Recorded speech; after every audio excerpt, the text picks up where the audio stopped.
I hope that's not too quiet. After everything that I've been running around to do, I am finally ready. Hello.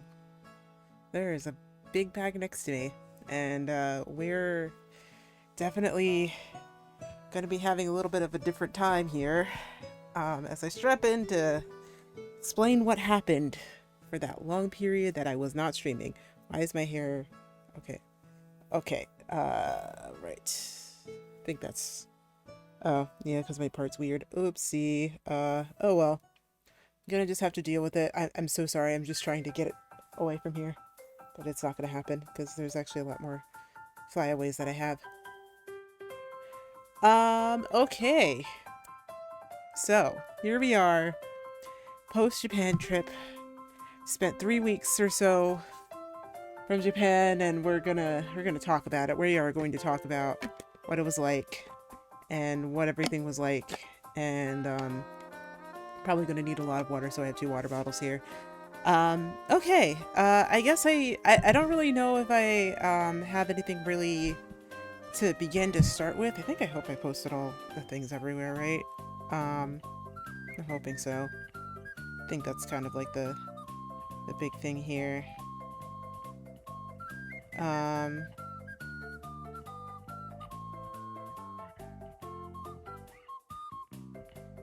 did I get it? Yeah, I did. Okay, we're good. We're good. Okay. Alright, we are good. I just want to make sure that everything got posted where I was supposed to get posted, and I'm actually even already late, so it's fine. Um, alright, so we need to start with everything. I also feel like I'm competing with the music, so I'm gonna try to turn that down just slightly. I think that's probably better. If you guys can still hear that, then that's perfect. I think that's all I really need to worry about. Um, I think... Well, I guess, from with every great story, we should start from the beginning, right? I feel like that's at least a good thing to do. So, we're gonna go ahead and start with... Oh gosh, wait. I think I'm a little too far over here, for my right hand. I guess you guys will still see the bag in the full face cam, but we might as well start at the beginning. So what happened on the flight over? Well, um, I ended up taking one of the longer flights because I was under the impression that I would have enough time to sleep in between legs. That was not the case, actually, if you find. I had probably about like a 35-hour flight from where I am to Haneda, which is like the main airport. And that was something. I will say that. That was like absolutely kind of a little bit ridiculous actually, and I don't foresee myself doing that ever again. I don't know about a direct flight, but I would definitely probably end up taking something that's way less lengthy. um that being said, I did save about like $400 to $500 trying to get over, which is, says a reasonable amount, but it's still just really a lot. I ended up taking like a connecting flight over to LA. So with a big connection, which is about like a 5 hour, like a 3 or 4 hour connection. And then, so that was already a 4 hour flight. And I'm on the East Coast, so it was already like a 4 hour flight. So 4 hour flight and then another like 2 or 3 hours, at my connection. And then finally my connection, which was about another 2 hours to, um, to LA. And then I had an overnight layover in LA. And I say overnight because, quite honestly, it was not overnight. It was like 2 to 3 hours that I decided to take a nap at a hotel that was nearby, and that we could just take the shuttle of. It was very strange because legitimately I got in and then checked out like a few hours later, and it was a little ridiculous. Like the same guy who drove the shuttle over from the hotel, who drove me from the airport to the hotel, was the same guy who drove me from the hotel to the airport. That was very awkward.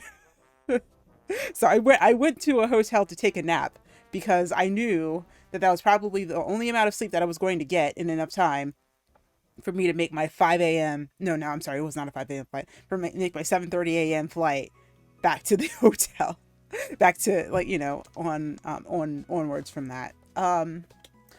So what happened during this time? I mean, like, I think I got up at about, like, I had to leave because, like, this was actually, this funny thing is about this is that this was actually the night before we were here. We were streaming. We were streaming Minecraft. What were we playing? Minecraft, Splatoon, and Mario Party. That's what we did. Right. That's what we did. And so when that happened, we, we were there for a while, and it was kind of crazy, wasn't it? Like, because I had stayed up at that point until like 3:30, 4 o'clock. Yeah, about 4 a.m. is about like when I went to sleep. And then I had to wake up at, I want to say it was probably about like 10 a.m. noon. So I had about like a 6 hour sleep. So it was still like an okay sleep. Mm. And, so that was kind of a while. That was a little bit wild and crazy. So like 6 hours isn't a lot of sleep, but it's enough. Like I can function on 6 hours of sleep, and I was able to function just fine on that amount of time. So then I had to get to my local airport at about 2 to get to get to my first flight over at about uh no, I had to get there at like about noonish, about 1 p.m. Like noon 1 p.m. to get to my flight that was going to leave at about 3 to 3 p.m. And then I arrived at my, and then like I arrived at my connecting flight, yeah, like about like 4-ish hours later. I'm not even gonna like say time zones, because like if I think about time zone, it's just gonna get very weird, and I don't really want to even think about that. I think I'm gonna transfer back to full face cam here. But yeah, so we'll get back to that in a moment. But yeah, so I had to do that, and then I met up with a group in LA. But before that, with the connecting flights, I think the thing that I was worried about most was that my carry-on was a little bit bigger than carry-on size, even though it was like it had like this, like two dimensions were good, one dimension was off, but they still let me put it in the carry-on overhead anyway. I felt really bad because they had to turn it to the side. They had to like, so like, how you're supposed to actually kind of put it in if you have it like pretty much lengthwise, like the longest side like kind of goes out, and then it like pushes, like it's supposed to like, sit in the top the right way. That's what was supposed to happen. That's not what ended up happening. Um, when we got on the flight, when I got on the flight to my first connection, that was actually, I think it was actually like almost full or about full, and so it needed to actually be turned on its side. And I felt really bad because it was just like, I didn't have like the extender open or anything like that, but I just felt really bad because it was just like, oh gosh, my bag's like way bigger than it's supposed to be. I felt like I should have checked it, but if I check it, then I was losing it, and it's just like I didn't really want to bother with that. Luckily, all of my baggage like made it to, to my connection, and then to LA, so I was able to just kind of retrieve it afterwards. That is also to note. I was doing a self transfer. So doing a self transfer basically means that if you are changing airlines between flights, or even if you're not, and you just book the ticket separately, that will end up happening. You have to pull your bag out because your final destination isn't actually what it's supposed to be. What you, or not what it's supposed to be, but like your final destination is where you're going. It's like the beginning of the flight to the end of the flight. Except it wasn't really like that for me, but like I'll explain that in a little bit more depth at a later point. But basically, I had one airline that I was using to get to LA, and then from LA, I had another set of flights with a different airline to fly over to Japan. And so that kind of, um, that kind of connection was, um, it was a little bit daunting. um, because I was worried that, like the parameters of one bag would probably not be parameters of the other bag. And so, but this isn't about that. This is about my carry-on. My carry-on, was, you're supposed to have it be like not any wider, any like thicker than like 9 inches, but it was about like 10, 11 at times, especially with how I packed it. So basically what I did was I had like most of my like just non necessity stuff go in my my checked bag, which was still almost like the right amount. But I'm glad what I did was I kind of took a tip out of one of my friend's books and put a foldable duffel bag into my main luggage. But I also had like how many pairs of shoes? I think I had 4 pairs of shoes in my checked luggage.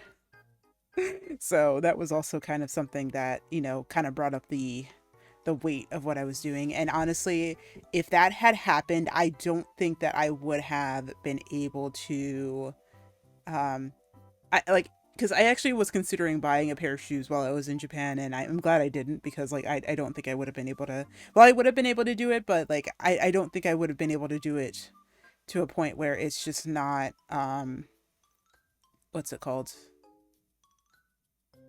What was I thinking of? I feel like it probably would have been at least either too heavy for the bag or just kind of too much to really deal with. So I feel like we did okay with that. Another sip of water. So okay, so the flight to my first connection. Let's go back to that. The flight to my first connection ended up being it ended up being fine. Like it wasn't a problem that my back was turned on its side. But they got it in there. So by the time I got on my flight for my next connection after that is when I started to get kind of worried. I was just like, oh man, okay. So they had to turn it on its side on the one flight. So they probably have to do the same thing on this one too, right? So I kind of think, okay, well, I only have one more flight. I'm going to be checking all of my bags. I'm going to have to, retrieve all of my bags after this, so I can go check into the hotel. Um, how about I just check this last bag at the gate? And I was kind of unsure about the process. I didn't know I was supposed to like be there. I was supposed to do that like at the gate itself. Like I was supposed to go up to the agent at the gate and then check it there.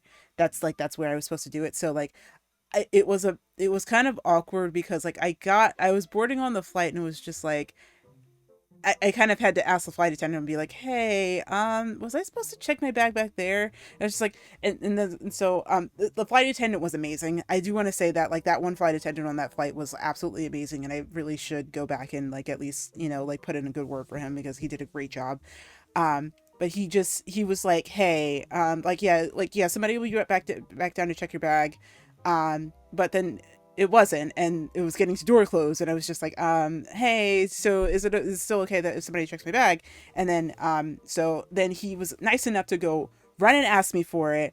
Said, hey, go to your seat, it's okay, you're gonna be fine. And then he came back to me, like I told him, like, um what's your final destination? Like he asked me, hey, what's your final destination? I was just like, well, I'm going to LA tonight. And this is kind of like where I learned what final destination actually meant, meaning like that's the end of the flight that you're going to be taking, the end of the book trip that you were going to be taking with that airline. Um, I don't fly often. This is also a good precursor to know that like I don't fly often, so it's just kind of like a whole thing where I don't know like a lot of the terminology and how to say things like the right way. Um, but yeah, it's basically um what's it called? I probably want to just post the stream in a couple of other places because I know people have been asking me about it, but may have not seen it. Um, but basically,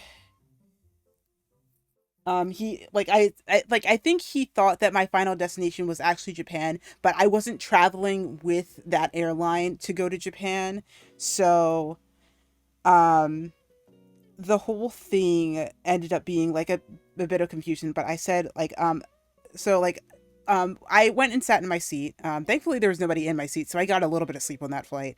um but basically he told me, um hey, like he came back to my seat, told me like, hey, so, when you check your bag, it's just gonna go straight to Japan with you. And then I had to tell him like, hey, actually, so the last stop for me is going to be LA for this specific airline. But when I get to LA, I'm actually transferring airlines. So I guess that would make LA my final destination. And then he said, okay, no problem. Well, we've already, checked all the bags. So we'll see if we can just fit your bag somewhere.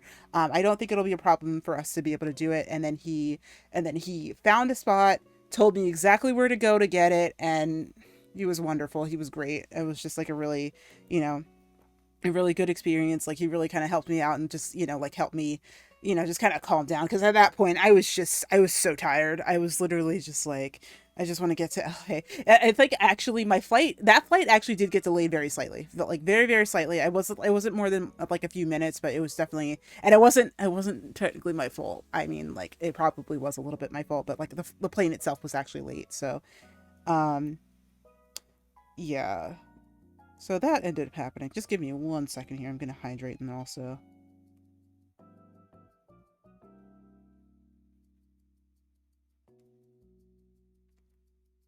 Um, but yeah, that was a really good experience. So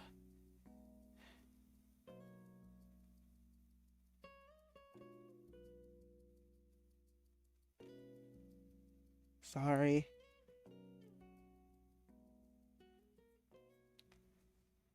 So that's the first, like pretty much the first, like leg, kind of. Um, so basically,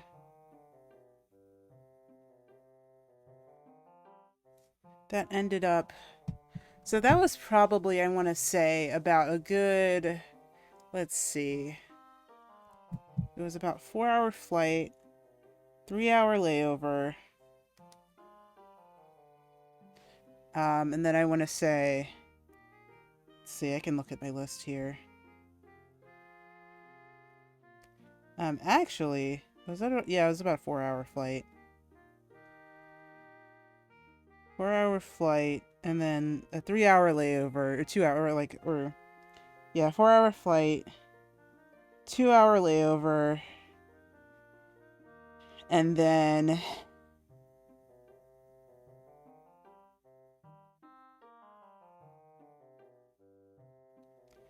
2 hour layover, and then another, I want to say it was probably about, uh, another 2 hours. And it was a lot. It was a long time. So it was probably about like, yeah, 4 hour flight, 2 hour layover, 2 hour flight, and then the overnight, which really wasn't even, we're talking about the flight there. We're still on the flight there. We are absolutely still on the flight there. I know I said 3:30 to 4:30, but we're probably going to go until I can raid Ayumi. Or Alexis. Mm. So that was the first 10 hours, and that was just to get to LA. So, um, but it wasn't all bad. I feel like, it was fine for what it was. And it was slightly delayed. So, I get to LA at about midnight 30. Um, my travel group, my one travel partner has then, if she makes an appearance, she makes an appearance, but if she doesn't, she doesn't. That's fine. Um, do do do. My travel partner gets to like has already booked a hotel. We were kind of messaging back and forth on the planes just to try to get that coordinated.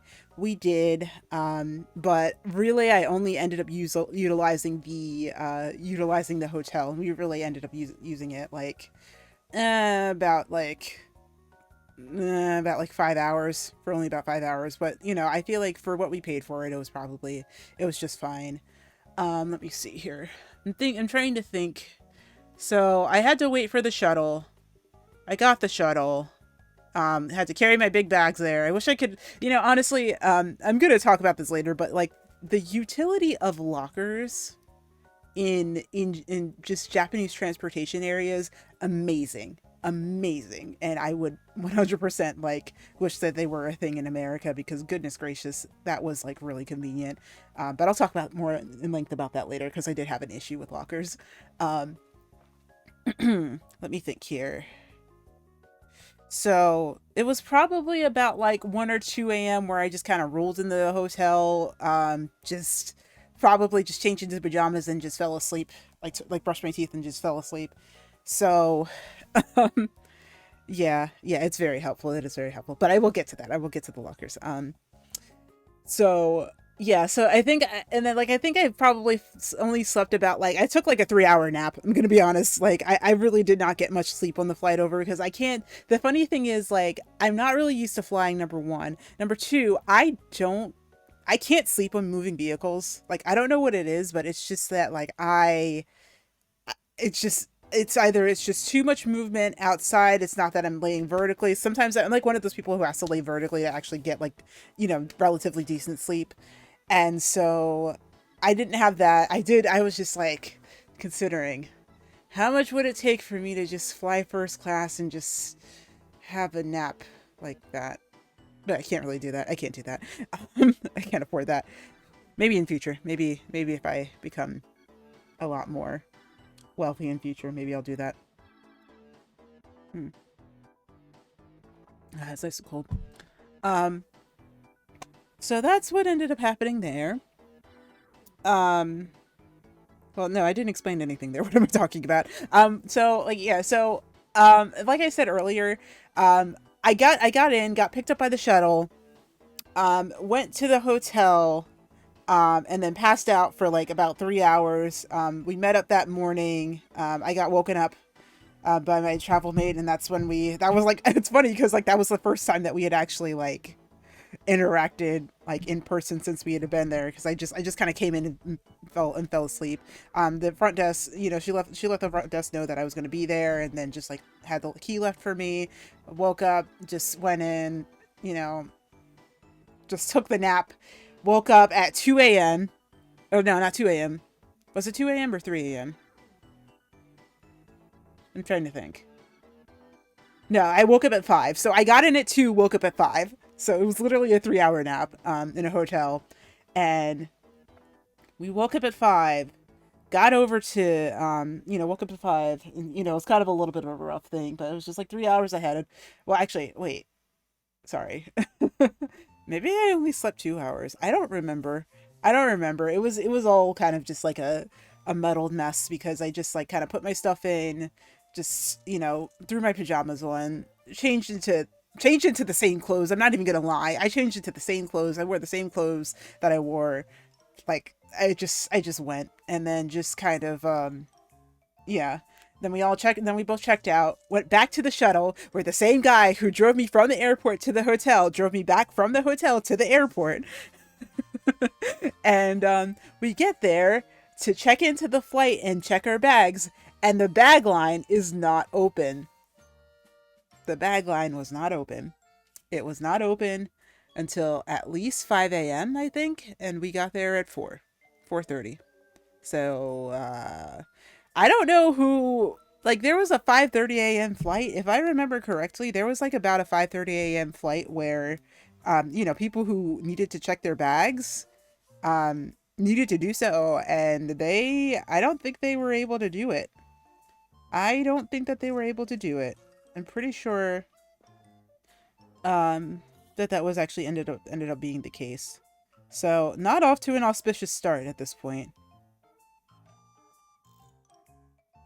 Oh, no, no, no, sorry. So, I think, let's see, when did I actually get to LA? I feel like I just had a nap. I had a nap at a hotel. I don't really remember all the times and stuff like that too well. It's just too much to think about, really, because it was kind of like a 30-hour blur of just go, go, go, go, go. Um, let's see. Um, but yeah, like, they didn't open the doors until 4, but like people who got there at 5 a.m. or 6 a.m. still had to go through security, and they still didn't actually, and like they needed to be open 2 hours before flight departures, but if flight departures were at 5 a.m., then They might have done the curbside badge check, but I didn't see anybody out there when we were dropped off at the, like by the shuttle. We didn't see anyone out there. No one was out at curbside. No one was out at no one was out of the curbside, and no one was out at the main desk. And we were just like, well, it's fine for us because we leave at 7, about like 7:30. So it was probably okay. So like we would have been fine, but anyone else, it was almost a ghost town. And this was LAX, which is like really surprising. Um, so we it was probably like we would have been fine because we didn't leave until 7:30. We were there at 4 like about like 3:34. We would have been fine because like our flight didn't leave until 7, I think. Is that right? Yeah, our flight didn't leave until 7. Our first connecting flight didn't leave until 7 a.m. So we would have been fine, but everyone else who was there for like a 5:30 a.m. flight, oh me, I don't think that was going to be a good time. Hmm. Um, but we got through it. You had to wait. I don't really know what the parameters of that were, but we got through. We got through security pretty okay. They didn't need to like, do anything, no delays in checking my bag, anything like that. That was good. Um, Let me see here. Was there anything else that like really interesting happened? There was a corgi and there was a Pomeranian that were also going through security as I believe they were both service animals. I think I'm not sure. It didn't seem like it, but I think somebody just bought a seat for their dogs, which is fine. Um, Depending, but let me see here. I don't think that there was anything else. There was a Starbucks. I went to Starbucks because I was hungry. I like, I had to just like if I can't sleep, then I'm gonna eat. Like that's pretty much like how it's gonna go. So I went to Starbucks, and even though I knew it was going to be a fully catered flight, I still got Starbucks because we still had another 2-hour flight before we actually got to our big flight over the ocean. So I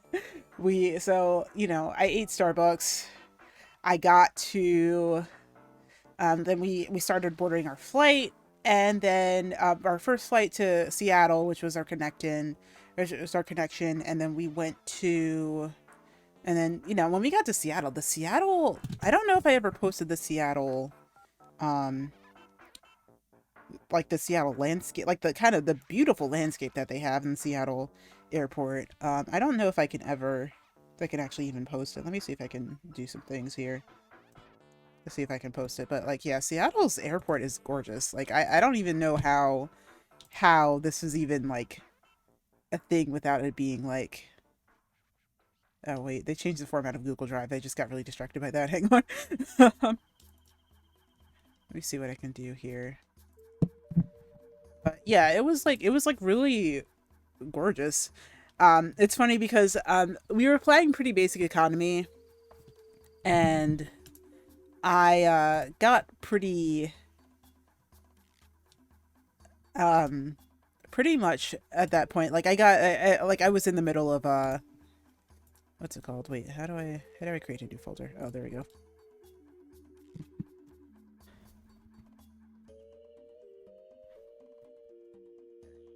But yeah, and they have this beautiful landscape when you go, and it's like, you can just like, and it's all around it. It's just like there's just mountains that just surround the entire area, and it's just like a really gorgeous, um, just like a really like gorgeous like skyline that you can see, just like all the mountains that are in that are around the Seattle airport. It's really pretty.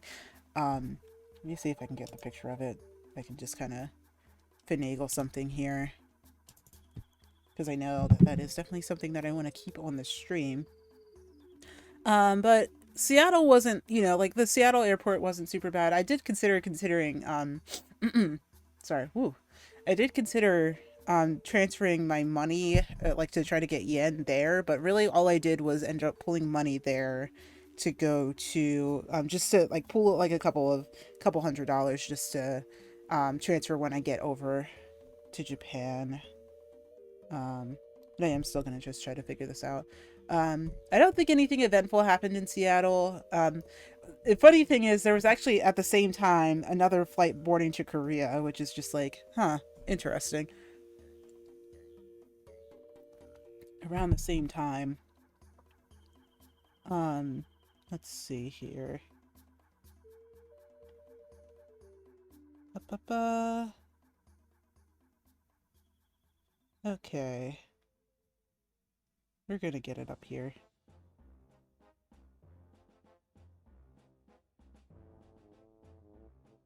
But yeah, it was pretty, it was really a gorgeous, area up there. Let's see if I can get the picture of it. It had a lot of really, like, gorgeous views. Even, like, it was just like, this just kind of started. It kind of, like, you know, set the tone for everything else, which is quite funny, actually. Okay.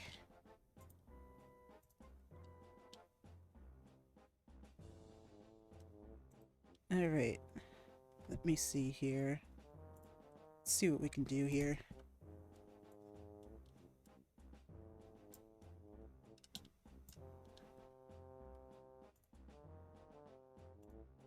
Wish I could talk and think at the same time, but I can't. Because I don't know why. Okay.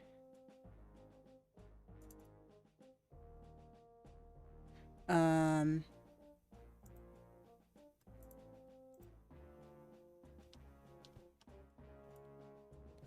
Can I open this in a new tab? No.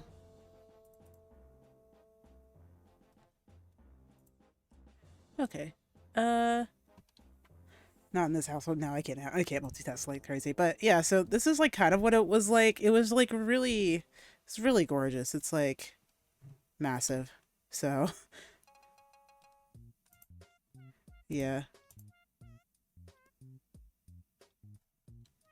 So yeah, it's like it's like this photo doesn't do it justice. It's actually like gorgeous in person. In person, it's just like all of those snow-capped mountains that you see. Like those are all. It's just like it's all the way around um, the entire airport, and it's really gorgeous. It's like probably like one of the prettiest airports that I've been in, where it's just kind of like, and you know you can just kind of see it like all the way around, which is like a really cool thing to look at. So from there, we had our flight, and I did have a picture of the like the one.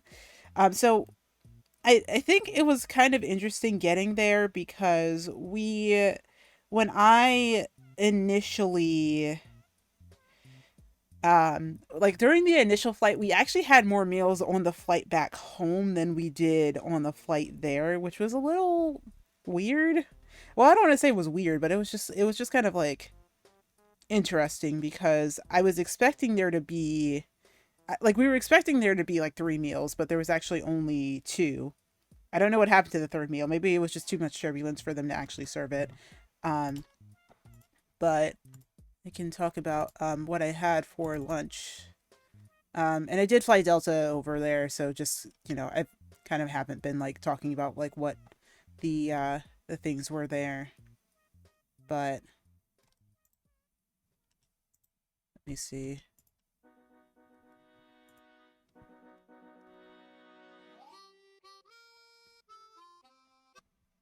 I'll try to figure it out here.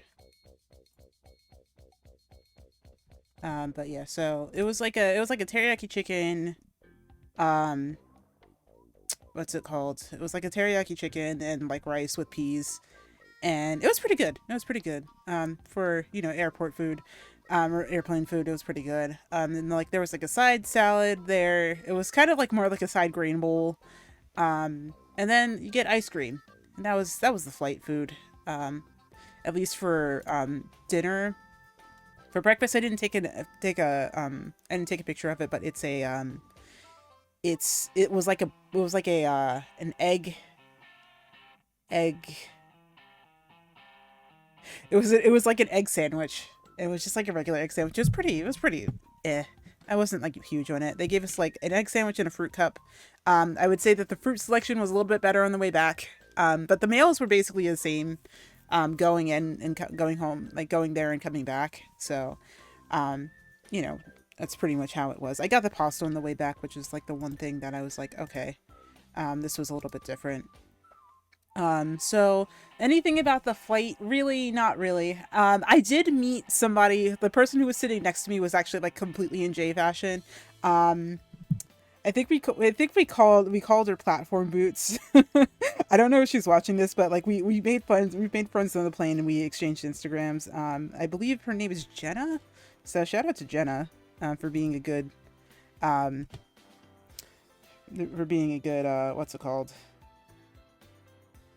For being a good what's it called? For being a good being a good seatmate, and us talking about just what we were watching, and what anime we were watching, and what other things that we've been doing. So yeah, that was a good, that was at least like, made the 14-hour flight a lot more bearable, between the two of us talking.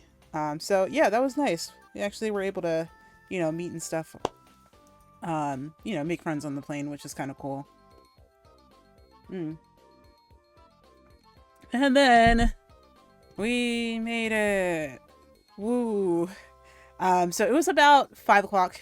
We got there about 5 o'clock, I think. And so I kind of took this and just had to just try to send my parents something to know that I was alive after 30 hours of travel. Um, so yeah, I'm not doing that again. I'm not doing that again. That was a great experience. I don't need to do it again. That was not something that I want to do again. So I'll see about if I want to make sure that that's just a kind of direct flight or not. And yeah, that's pretty much how that went. Um, so what happened when we got there? When we went there and we went to check into our hotel, and I'll just swap back here really quickly and see if I can find anything from when we did anything. I don't think we did. I don't think I did anything else in regards to that. I ended up staying in the hotel and going into um what's it called? Let's see here. I think I might need to upload another photo. Um but basically we we did a few things. Well, I didn't do much. I actually like pretty much just tried to acclimate to the the time, and then pretty much I think by the time I landed, Splatfest was going on, and I still have to like record that video and send it out, and post it. But I did end up, we kind of did end up walking around Akiba. I'm gonna do haul stuff later, but I'll show, like basically, we ended up going around and just doing like a couple of things, but I ended up just going to do um things like just like shopping around Akiba, going around the various stores that are there. We went to Radio Kaikon, which is like it's just kind of like a big complex in for essentially shopping. So it has Ami Ami in it. It also has K-Books. It has a good couple of other stores that have character goods in them. The Atre that's there, which is like kind of like a mall chain. Also has the official Idolmaster store. There was also a Love Life pop-up store, but I actually didn't buy anything from it. Surprisingly, you think I would have, but I didn't. And yeah, so so there was a lot of we kind of like hopped right into it like within the first couple of days of just going to Akiba. I kind of low key wanted to go to Tsukiji, but it's okay. It's okay. It's okay. I'm not that big a deal. Like I like Akiba. Akiba's great. I think Akiba should be fine. I think that's probably going to be something where it's like, that's that is what it is. So I ended up for the most part, other than just doing a few ventures out to go see certain things, just staying in the hotel and playing and playing Splatoon. Yeah, I didn't get to go, but it's okay. It's okay. Maybe another time. Mm. Um, I think yeah, and so like that was kind of just how the first few days went. We didn't end up going to Akiba like on the first day because I don't know, I was too tired. We got rained on. Oh, you know what? I actually skipped over an entire part, which I honestly don't even feel like I kind of blocked out from memory because I just didn't really want to think about it, keep thinking about it. But we got stuck. We got stuck in Hamamatsucho Station. We got stuck in Hamamatsucho Station. So my advice is this. This was probably one of the first setbacks that had happened on the trip.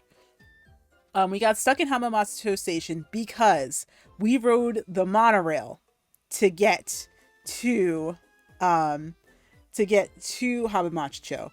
But the thing you have to keep in mind is that while the Tokyo monorail and the Hamamatsucho Station for the Yamanote line are connected to each other, you cannot tap out into Hamamatsucho Station to leave out of Hamamatsucho Station unless you actually ride the unless you actually ride the Yamanote line or the other line that's there. I forget what the other line that is there for.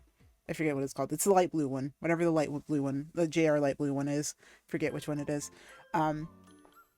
But yeah, so we ended up being stuck there because we tapped into Hamamatsucho Station without realizing that we actually just tapped in and can't tap back out. I'll talk about the IC card stuff later because that is something that I also, that's also going to be part of Hull, but probably at the top of Hull.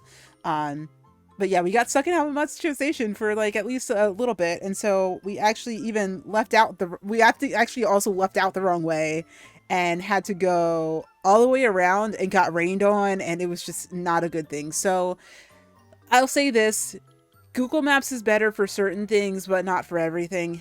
And I would just say to kind of just keep in mind what your exits are, and just kind of do research on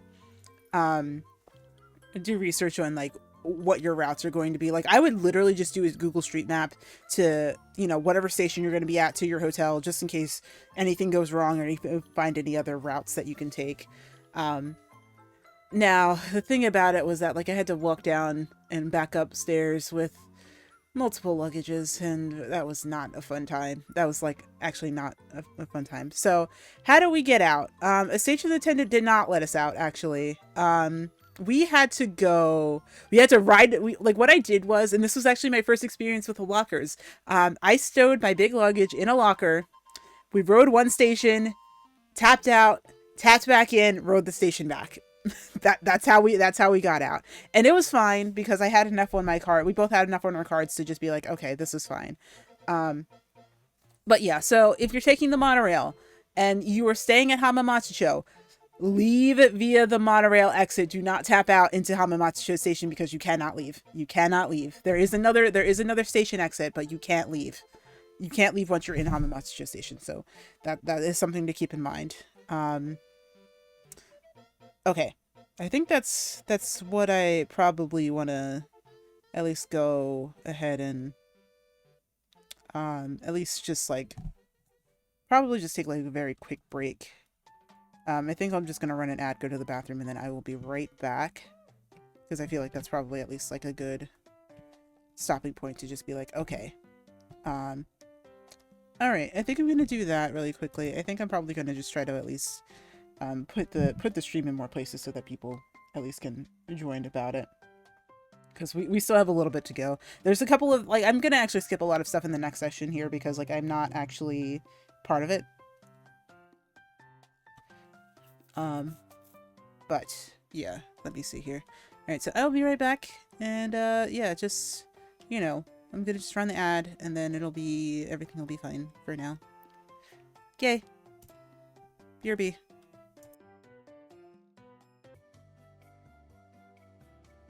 Okay, and we're right back. So, we get out of Hamamatsucho Station, and we get rained on, and my hair is now ruined for the rest of the trip because we got rained on. So what ends up happening is we end up checking into our hotel sopping wet, and the hotel staff gives us extra towels because she knows that like we need to dry off and like wipe down all of our stuff. So she gives us an extra sets of towels and just like, hey, here you go. And so then we check in, provide our passport, everything like that, get everything going. And then we go, And then we go up to her hotel. I just have to go ahead and shower and wash my hair at that point because there was no way that I was going to be able to fix my hair in enough time to get everything at least relatively, straight. But honestly, my hair was ruined for the rest of the trip that meant. And I kind of knew that and kind of accepted that. And there was ways that I had to just kind of finagle having my hair do certain things. I got it straight enough, but it was not, you know, as it is right now because I am not that skilled at doing that. I don't do my own hair actually, 90% of the time. I know how to in like a pinch, which is essentially what I did the entire time. Um, and yeah, that's so yeah. So I did that. Friend ran down to Family Mart. Got my first bite of Family Mart chicken. Family Chicken tastes, and I'm just gonna say this: Family Chicken tastes like it tastes like a boneless KFC thigh. That's exactly what it tastes like. Like I put it in my mouth and I was just like, "That's a boneless KFC thigh." Like I know what that like I know this flavor. I don't know how they did it. It's like it does taste like slightly off, but like I was just like I don't know how they did this, but it tastes exactly like KFC. So they cracked the code. They did apparently crack the code a little bit. I don't know how. It might be the MSG. I'm not even gonna lie, but it does taste like it does taste exactly like KFC, which is very interesting. I was at the end of the No Thoughts Head Empty playlist. All right, then we move on to another song, another another set of songs. Let's see here.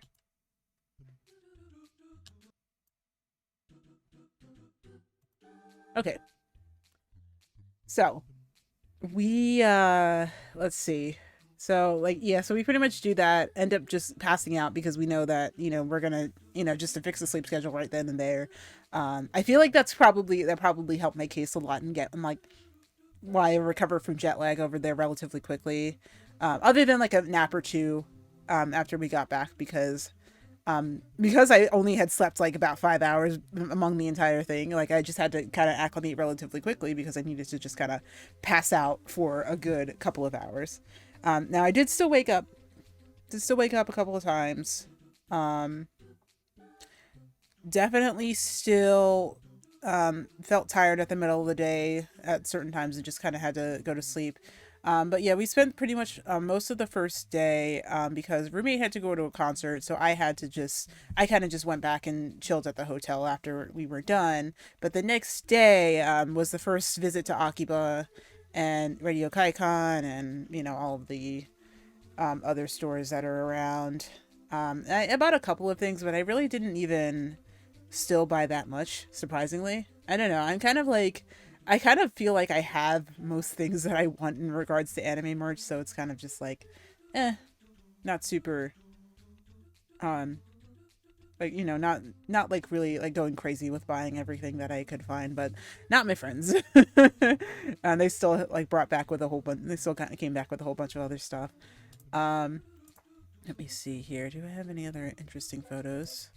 I don't have any photos from that day because for the most part, it's not really good to take photos a lot of places. It's just kind of the culture, and also just a lot of other, other things. But on Saturday, or no, Saturday, was that Sunday? No, it was Sunday.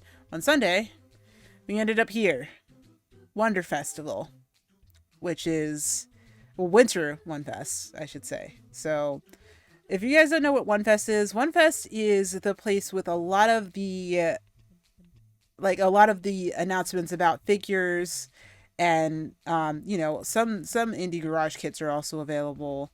Um so yeah, so Wonder Festival is essentially just where all of the figure announcements get announced and stuff, all the figure announcements come out.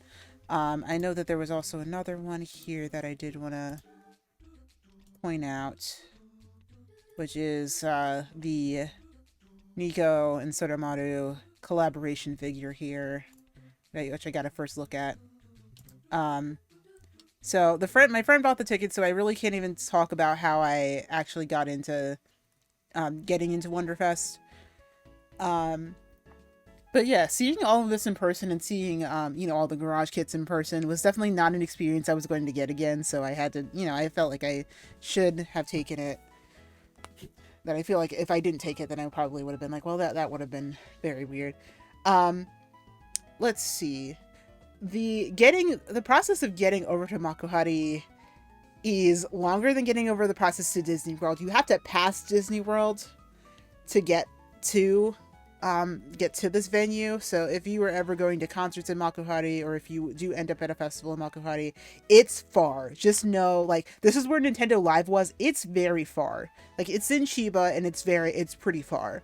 You can get there from Chiba, but like it's really really far, and it's really not something that you're probably gonna really know is gonna be far until you're actually on the ride over there. Um, so we were kind of on a tight schedule, so we did end up leaving Wonder Festival early. Um, but I feel like we kind of saw everything that we needed to see. It's like a con, except pretty much there's only dealer's room and artist alley. Um, that's pretty much how, like, a lot of these festivals go. Like, apparently from what I've heard, that's a lot how a lot of the festivals go, is that you just kind of it's just kind of all just all in one room. There's no like panels or anything like that. I feel like panels are very much an American con thing. Like a Western con thing, like at least over here in the West. Um, but there's still cosplayers. Like, very specifically, so you can't come to the venue in cosplay. You actually have to go to the venue, change into the cosplay at the venue, and then bring all your stuff and then change out of it afterwards. So yeah, so cosplay works a little bit differently there. I didn't cosplay. I didn't really even want to think about bringing cosplay over from America for that. But of course, if you do, and if you end up at Comic Cat or One Fest, then that's definitely something that is an option. But you still have to just keep in mind that you have to bring all of your cosplay with you in normal clothes first, and then go and get into line, and then go and change into cosplay when you're in the venue and when you've gone through line to get to the venue.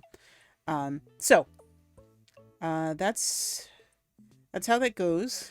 So like, also, there's an interesting way that lining up works. Essentially, there's certain, like, so how badges are sold or how tickets are sold to these events is that essentially there is a general admission, which is what we were in, but then there's also tiered admission. So if you want to be in a higher tier, you actually do have to pay extra to be in that higher tier. Um, and then they'll let you in based on the amount of what's it called, based on like the amount of like based on like what your number is. And then after they go through all the numbers of who they're gonna let in, then they go in and let everyone else in. um so we didn't need ID. So I guess, like, it's just funny because, like, there was a lot of things that were different, but a lot of things that were very similar to how conventions work here. Like, like when we got in, it was very similar to like how dealers room and artist alley works. Of course, with a few extra steps on the vendors and like the artist part. Um, but it was kind of like how they let people in and how they do admission is a lot different.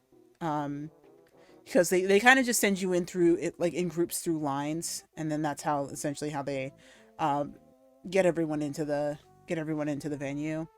Once you're in there, there are still designated areas that you have to go to take pictures of cosplayers, and those are usually in between the halls.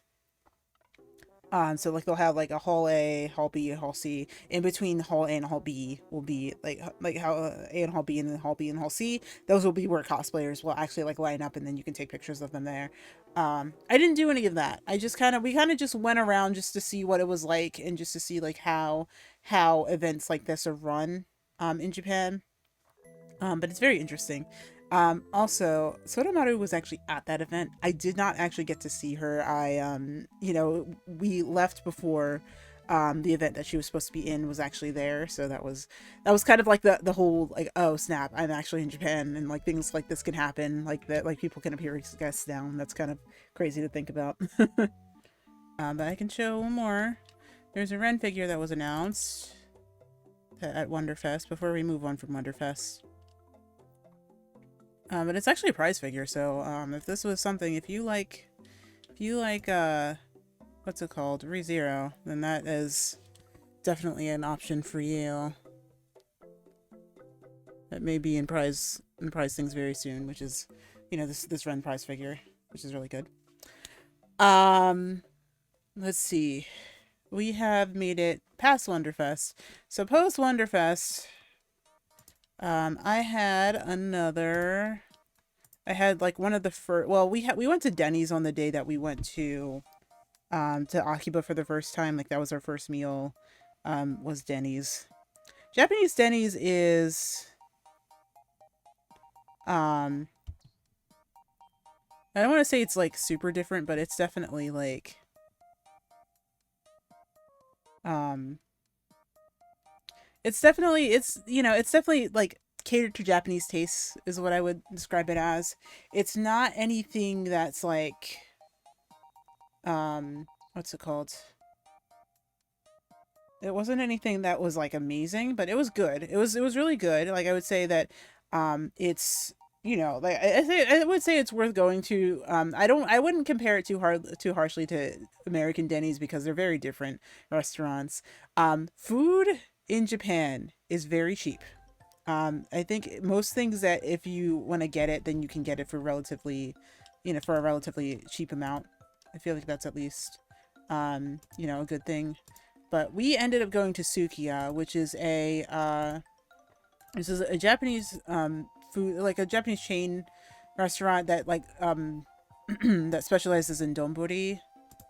And so there was actually, so I got the gyudon with kimchi, and there was a Demon Slayer collab going on. I ended up getting a Tengen card, which will be in one of my hauls here. I ended up putting in my card pass so that I don't have to, so I can just like kind of attach my IC card, which I will also talk about later, to my bag, so that I don't have to like fumble around for it in my bag. So yeah, that ended up happening. Yeah, so like that was nice. I got a Tengen card. I wanted a Nezuko card, but I kind of feel like that was kind of like kind of like a drop in the ocean a little bit. Well, not even like a drop in the ocean, but like still like a relatively low chance of me actually getting it. And that ended up being the case. So after that, I took a really fat nap. I don't think I woke up until like probably about like I want to say like it was probably about 5 when I woke up. And then my friend went to the concert, and I stuck around the hotel. I was just, played Splatoon. Pretty much, I was playing Splatoon like pretty much throughout the entire trip at certain times in certain areas. So there was mostly just a lot of the downtime I ended up doing was just so that I could clear the calendar, the not the calendar, but the catalog, which I still ended up not being able to do, but it's fine. Now that I know that they're adding certain things to the gacha in game, the in-game gacha, then I feel like it'll actually be like relatively okay. Let's see here. Was there anything else that happened while we were at our first hotel? Because after Wonderfest was when we had to make our move from Hamamatsucho to Ueno, and Ueno is where we first experienced yakiniku like, which was another one of our first non-kombini dining experiences in Japan, which was like honestly, I like yakiniku like. I think it was really good. I do feel like it's blown up a little bit on TikTok. Um, at least in terms of like people covering like what it is and like where it goes and what it's about. But it's essentially like a solo yakiniku experience. And so what you can do is you can get you can essentially get sets that will allow you to just, grill it right there. There's a grill like right in front of you, and you're in your own little booth, and you just, grill your meat, and it's great. You can just finish your meal in, pretty easy, in a pretty easy way, just like a really convenient one person experience for yakiniku. That is to note. That is to note. So when you go, while it has blown up a little bit like on TikTok, and they do have an English menu, the English menu is limited. And what I did notice is that the tablet was kind of a little bit wonky, especially when you had like new specials that were there. There were certain sets that you could order and that were relatively easy to get. But that was kind of like how it was kind of a little bit awkward on how we, like when we got in, like we had to figure out like what was there. Now, what was really nice is I don't really drink that much. In fact, I don't even think I actually drank alcohol at all when I was in Japan. But I think I don't. I might have had one drink. I don't remember. I quite honestly. Oh yeah, I did. I did have one drink. But they have non-alcoholic lemon sour, which is fantastic because like I don't drink that much. So like I really like limit when I do drink. And so yeah, so that was a really nice little thing, is that you can get it like a non-alcoholic lemon sour there, and like as a soft drink, and that was like a really convenient way of just like being able to just have like a nice like refreshing lemon sour without actually having to get like alcohol with it. So that was nice. That was really nice. I think now there were like a regular lemon sour if you wanted that too. But it was only 200 yen, and I was just like, okay, I can do with that. So I got that. I got a set, and then I also got a regular set, and then I also got skirt steak, and then pretty much I just enjoyed a meal. And I did order a little late, so one friend just ran, so like a friend I was with just ran to the nearby what's it called, nearby arcade, because we were looking for one specific item, which I will share later, and is actually attached to my bag, and I didn't actually bring my bag over. Oh no. Oh, okay. I'll take a break before the what's it called, before we get to Hull, because there's one thing that I'm missing from the Hull, and now I'm looking it in the face, and I'm just like looking at like right at it, and I'm just like, oh, I didn't bring that over here, but it's okay. Yeah. So Ueno and Amayoko. So like actually, the yakiniku like we went to was in Amayoko Market, which is like essentially like the area in Ueno that's largely just like kind of like a small little shopping street area. It's a nice little area. It's lined with arcades and stuff like that, along with like a whole bunch of other markets and stuff like that. And so there is we actually were over there a good couple of times, because we had to go over there to the train station, because I think Okachimachi Station, which is the one that actually stops stops right before Ueno, for the Yamanote line, is also like right there. So if you get off on Okachimachi Station, and I think if you go to the north exit, and if you go to the left, and like there's a milk stand, and then if you go to the left, Amayoko Market is right there. Sakura Exchange, like Sakura Money Exchange is also on Amayoko Market, and is like right beyond the street. Like if you go out of that left entrance, cross the street, and like there should be a entrance over on your right. So you just have to cross the street, go over across the street, and go to the left or the right, depending on where you are. There's an overhang, and then right there is a money exchange that has one of the better exchange rates, or like maintains one of the better exchange rates throughout. I would say most of the pretty much like most of like the exchange areas, like probably other than Mizuho Bank. I feel like that was probably pretty much like the best exchange rate that we got. So exchange a little bit there. I did exchange a little bit like when I came in at the airport, because the rate wasn't super bad. But yeah, Sakura Exchange. If you do need to exchange money, go to Ueno.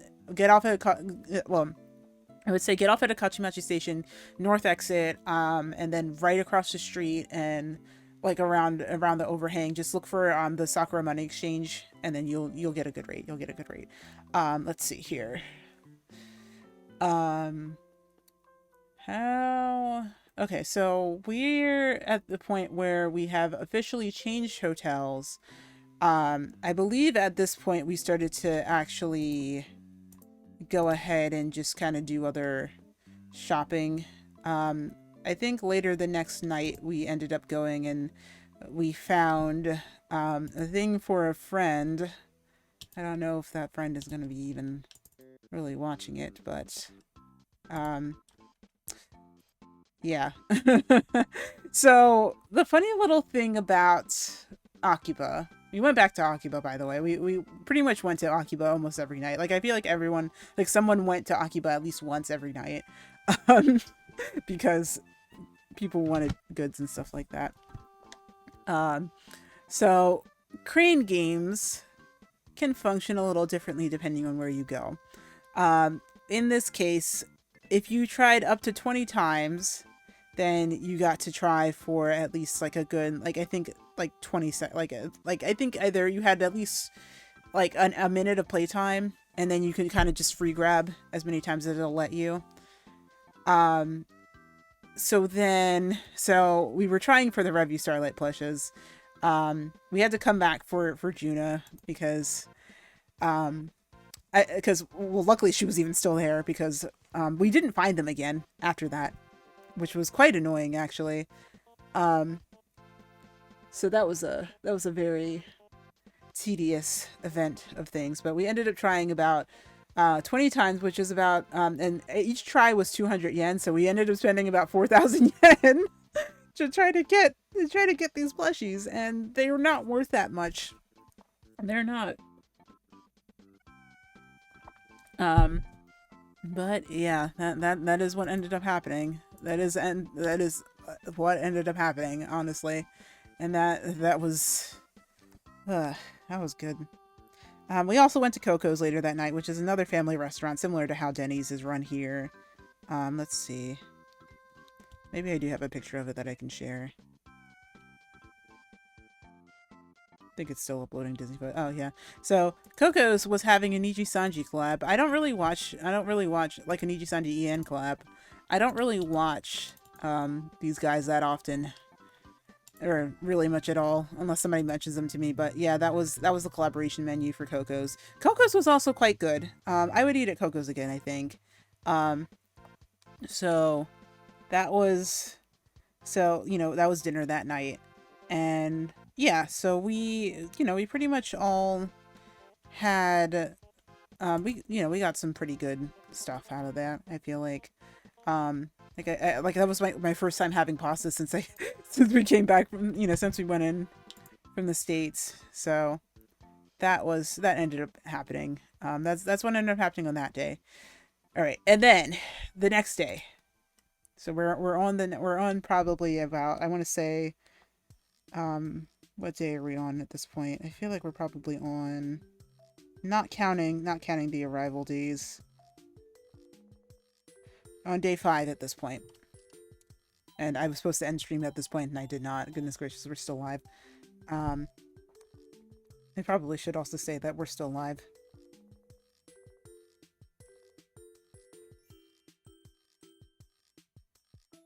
Maybe I should just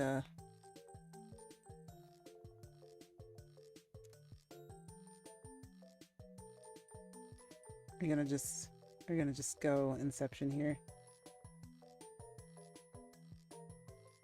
Can I, no.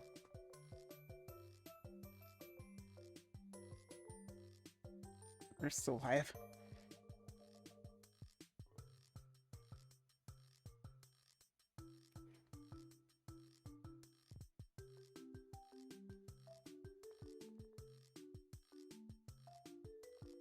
We're gonna be here for a while. I feel like I probably should not have said that it was only gonna be an hour and a half long, because we are very much still over here. I thought I was gonna have something else to do, but That's definitely something that we're gonna be out here, but still. The next day, day 5, was the cafe day, and the crew was very particular on wanting to go to maid cafes on Valentine's Day, because this was Valentine's Day at this point, just so that they could see the exclusive outfits. We actually did not end up going to that many maid cafes. In fact, I don't think there was one that everyone was like, "Oh, we want to go back to it," and they never went back to it at all. Um, so that ended up happening. That was like one of the things that ended up happening. But then we and like people were saying it was like, and like they were saying that it wasn't that great of an experience this time. I have nothing to compare it to. I really didn't go to that many maid cafes prior, and it was not something that I was going to really go out of my way to go to afterwards. Um, so let me see here. Um, so after that was probably the better part of the cafe experience. We ended up at Skytree to go to a Kirby Cafe. And the Kirby Cafe has several different things. So I personally ordered this Locomoco. And Locomoco is basically like it's like an egg with, like, I looked it up. It's like Locomoco is essentially like egg, sauce, and a patty over rice, and that's Locomoco. That's essentially like what Locomoco is. It was pretty good. It was pretty good, and it was really cute. Everything was really, it was really adorable. We have this caprese. So it has like it's like a cherry tomato and a cherry tomato mozzarella ball caprese, and on the other side is I didn't get the right angle for it, but on the other side is this pesto dressing, this basil pesto dressing, because it's caprese, and there's a little bit of mashed potato salad down there too. There is the carby dessert, which is very cute. And it's, I just somebody like our friend in the group was like, I don't want to eat it, but it's so cute, but it's him, and like, it's just like a little thing of him. And I was just like, okay, listen, for those of you who like, I know I played a little bit of the demo of I played the demo of what's it called, oh my goodness, I played the demo of this game. I did play the demo of this game, and the car is great. The car is adorable, and we love the car. But we love Carby. But I just asked her. I just said, hey, just pretend it's the thing that you can order in the game, and not actually Kirby. Because like, I feel like that is actually, like, this is actually an item that you can actually buy in the game, and it'll give you power ups and stuff like that. So that's that. I got a little extra dessert, but there was this pancake that was really good, but like, the plate's really cute. But yeah, it was a pancake with, it was like a strawberry banana pancake, and it was very tasty. Everything here was really good. Like, the food was actually like really good. Um and so that was a good thing. That was actually like a really good thing. And then we had this afternoon tea. So there's Maxim tomato soup. There's like 2 star biscuits, some Waddle Dee sandwiches. I think those are like beef sandwiches. Those are pretty good. And then there's this little tart. The Waddle Dee is made of mochi. And then I think there was I forget what flavor this parfait was, but I think it was like a blueberry mint parfait. I can't really remember. But yeah, a lot of the sweets here, there were some cream puffs. A lot of the sweets here were really, tasty and decadent. And I feel like that was like a really good experience. Everybody else really done with Kirby? No, yeah, that's pretty much all the Kirby stuff that was taken. Somebody else at our table. Yeah, it looks really good. I'm good. We're getting everything. We're kind of going through things rather slowly here, but we're still very much live, and I'm probably going to be live here for a minute. Hmm. That's okay. So yeah, so everything here was really, it was actually really good, surprisingly. So that's pretty good. I think we're done with Kirby Cafe.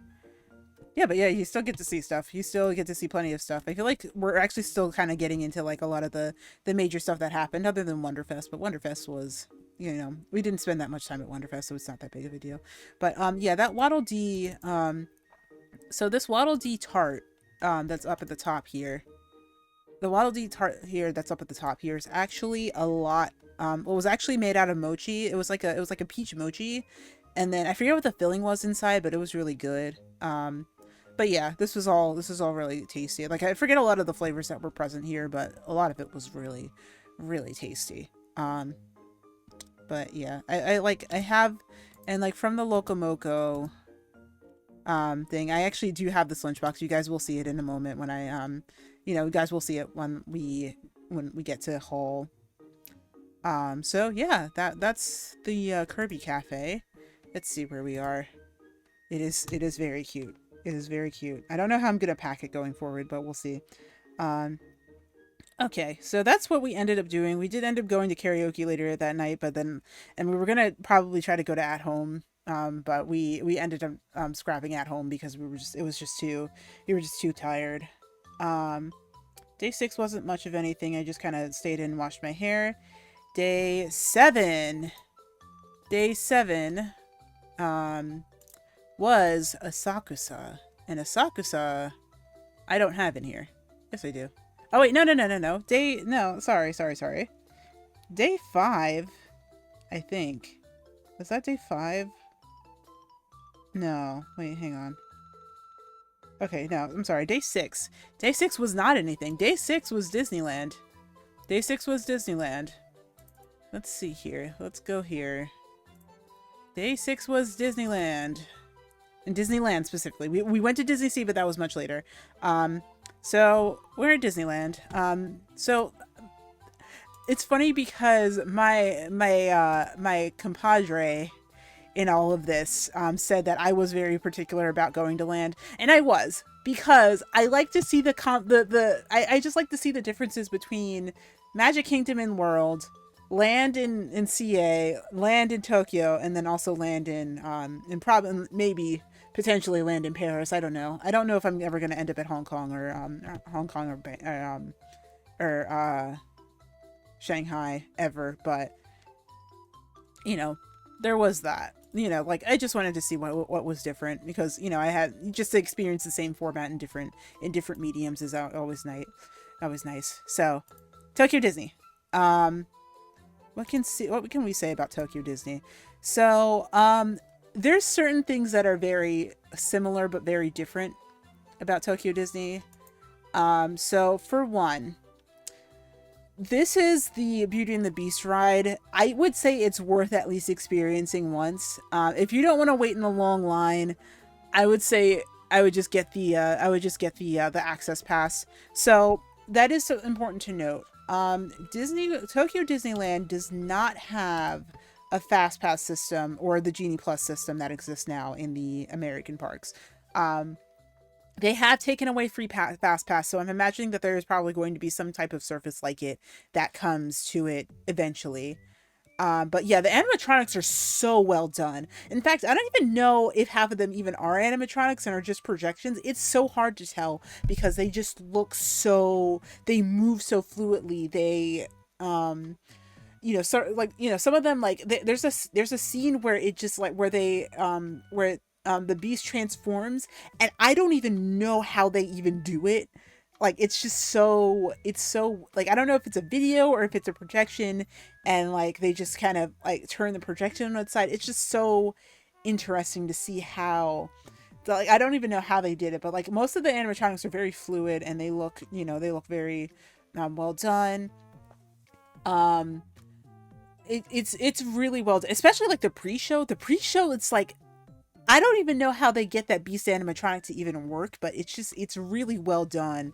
um and um it's just very much like, it's like really amazing. Have a small grudge against Vegeta Plus, but beyond the obvious, well, yeah. Someone who needs a disability. Yeah. Um, it used to help so much, but now the line. Yeah, yeah. That's kind of like not really that great. Yeah, it's just yeah. I feel like it's probably um like if you want to know otherwise you know what, honestly I will probably look it up later because that is one of the things that I meant to like look up. Like what I usually do is like I'll get on an attraction and then I'll look up later how they actually make that attraction work. But that was one of the things that I will look up probably either after stream or something like that, because that is definitely something that I did want to see how that actually like ended up going down. Yeah, it is probably just really baffling. It's just kind of crazy to think about. Wow. But yeah, that ride is like this ride is insane. And like the show building is, you know, like how like the facade of the show building is gorgeous. Like it's so nice that they actually like have the castle there. um I never found that one out completely, so I may ask you to find out later. Maybe. Yeah, for sure, feel free. I have another photo here of the parade. The parades are so good. Now that is to say that Dreaming Up, because it's going away, that they're probably not going to implement it. But the way I was really hoping that we'd be able to get to see Wendy and Peter fly on the finale float. They don't do that anymore. um but yeah, Rapunzel and yeah, Flynn used to be with Rapunzel on this float. He's not there anymore. There are a lot of changes to the to the to the shows because of social distancing and because of like COVID restrictions. COVID restrictions are still very prevalent, and this is very like a good example of why they are, of like how they are so prevalent and how all of that ends up happening. Um, but yeah, yeah, well, oh yeah, Flynn on the Axis swinging, yeah, that's still a U.S. Parks thing, and I think that's the only one that he's on. But like in the Tokyo Disneyland Electrical Parade, which is specifically like this one, that he is usually with Rapunzel, but he wasn't this time. um yeah, Disney World absolutely should have kept some of the COVID precautions. So um but yeah, we know that they're not gonna. Anyway, so yeah, that those parades, I wish I took a picture of. Well, I mean, I have a reel on Instagram. Hang on. Yeah, I'm going to transition back here, and I'm going to probably just try to play it without audio here. I have a reel of Tokyo Disneyland, of everything I did in Tokyo Disneyland, on Instagram.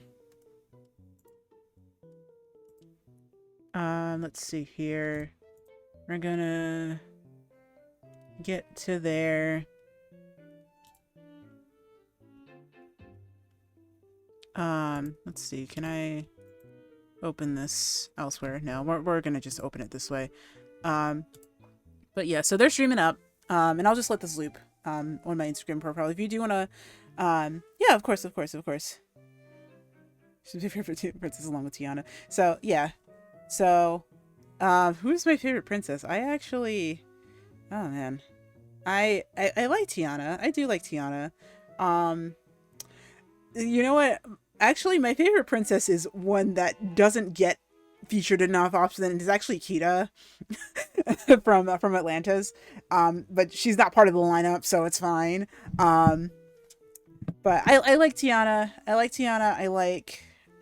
Cinderella. I like a lot of them. I do like a lot of them. I don't really feel like I have a princess, but oh my gosh, this float, the Beauty and the Beast float in Electrical Blade, gorgeous float. So it's so pretty. It literally, we'll see it again, but like in fact I'll probably try to pause it when it gets to it. But like it literally, it's like she just kind of, she floats along and it's just so gorgeous. I'll talk about the Happy Ride with Baymax in a minute because this is also a very interesting ride. Um, hmm. But the night parade, the electrical parade is gorgeous. It's so worth staying for. Like that, this is way more worth staying for than the fireworks are, and the fireworks are kind of lame. I'm not even gonna lie. Um, we have, yeah, Peter and the Dragon and Toy Story Float, which is, so it's like it's pretty much like all the IPs that they're able to have. That's another view of the Cinderella float, or not the Cinderella float. Goodness gracious, the Rapunzel float. Sorry. But this is the Beauty and the Beast float. I think Beast used to be with her. Um, I think Beast used to be with her um prior to COVID, but this float is gorgeous. It has like, it has that chandelier, but it's just like, and like she's there on the float, and it's just it's gorgeous. It's really gorgeous. Um, so yeah, so that's what that is. I definitely recommend watching the night parade. Dreaming Up is going away, unfortunately, so I can't really. So unfortunately, that will probably have to live on in, um, how that all works out. But yeah, so that was Disneyland. I'll just keep this looping while we're here. Um, so, um, let me talk about very quickly the Happy Ride with Baymax.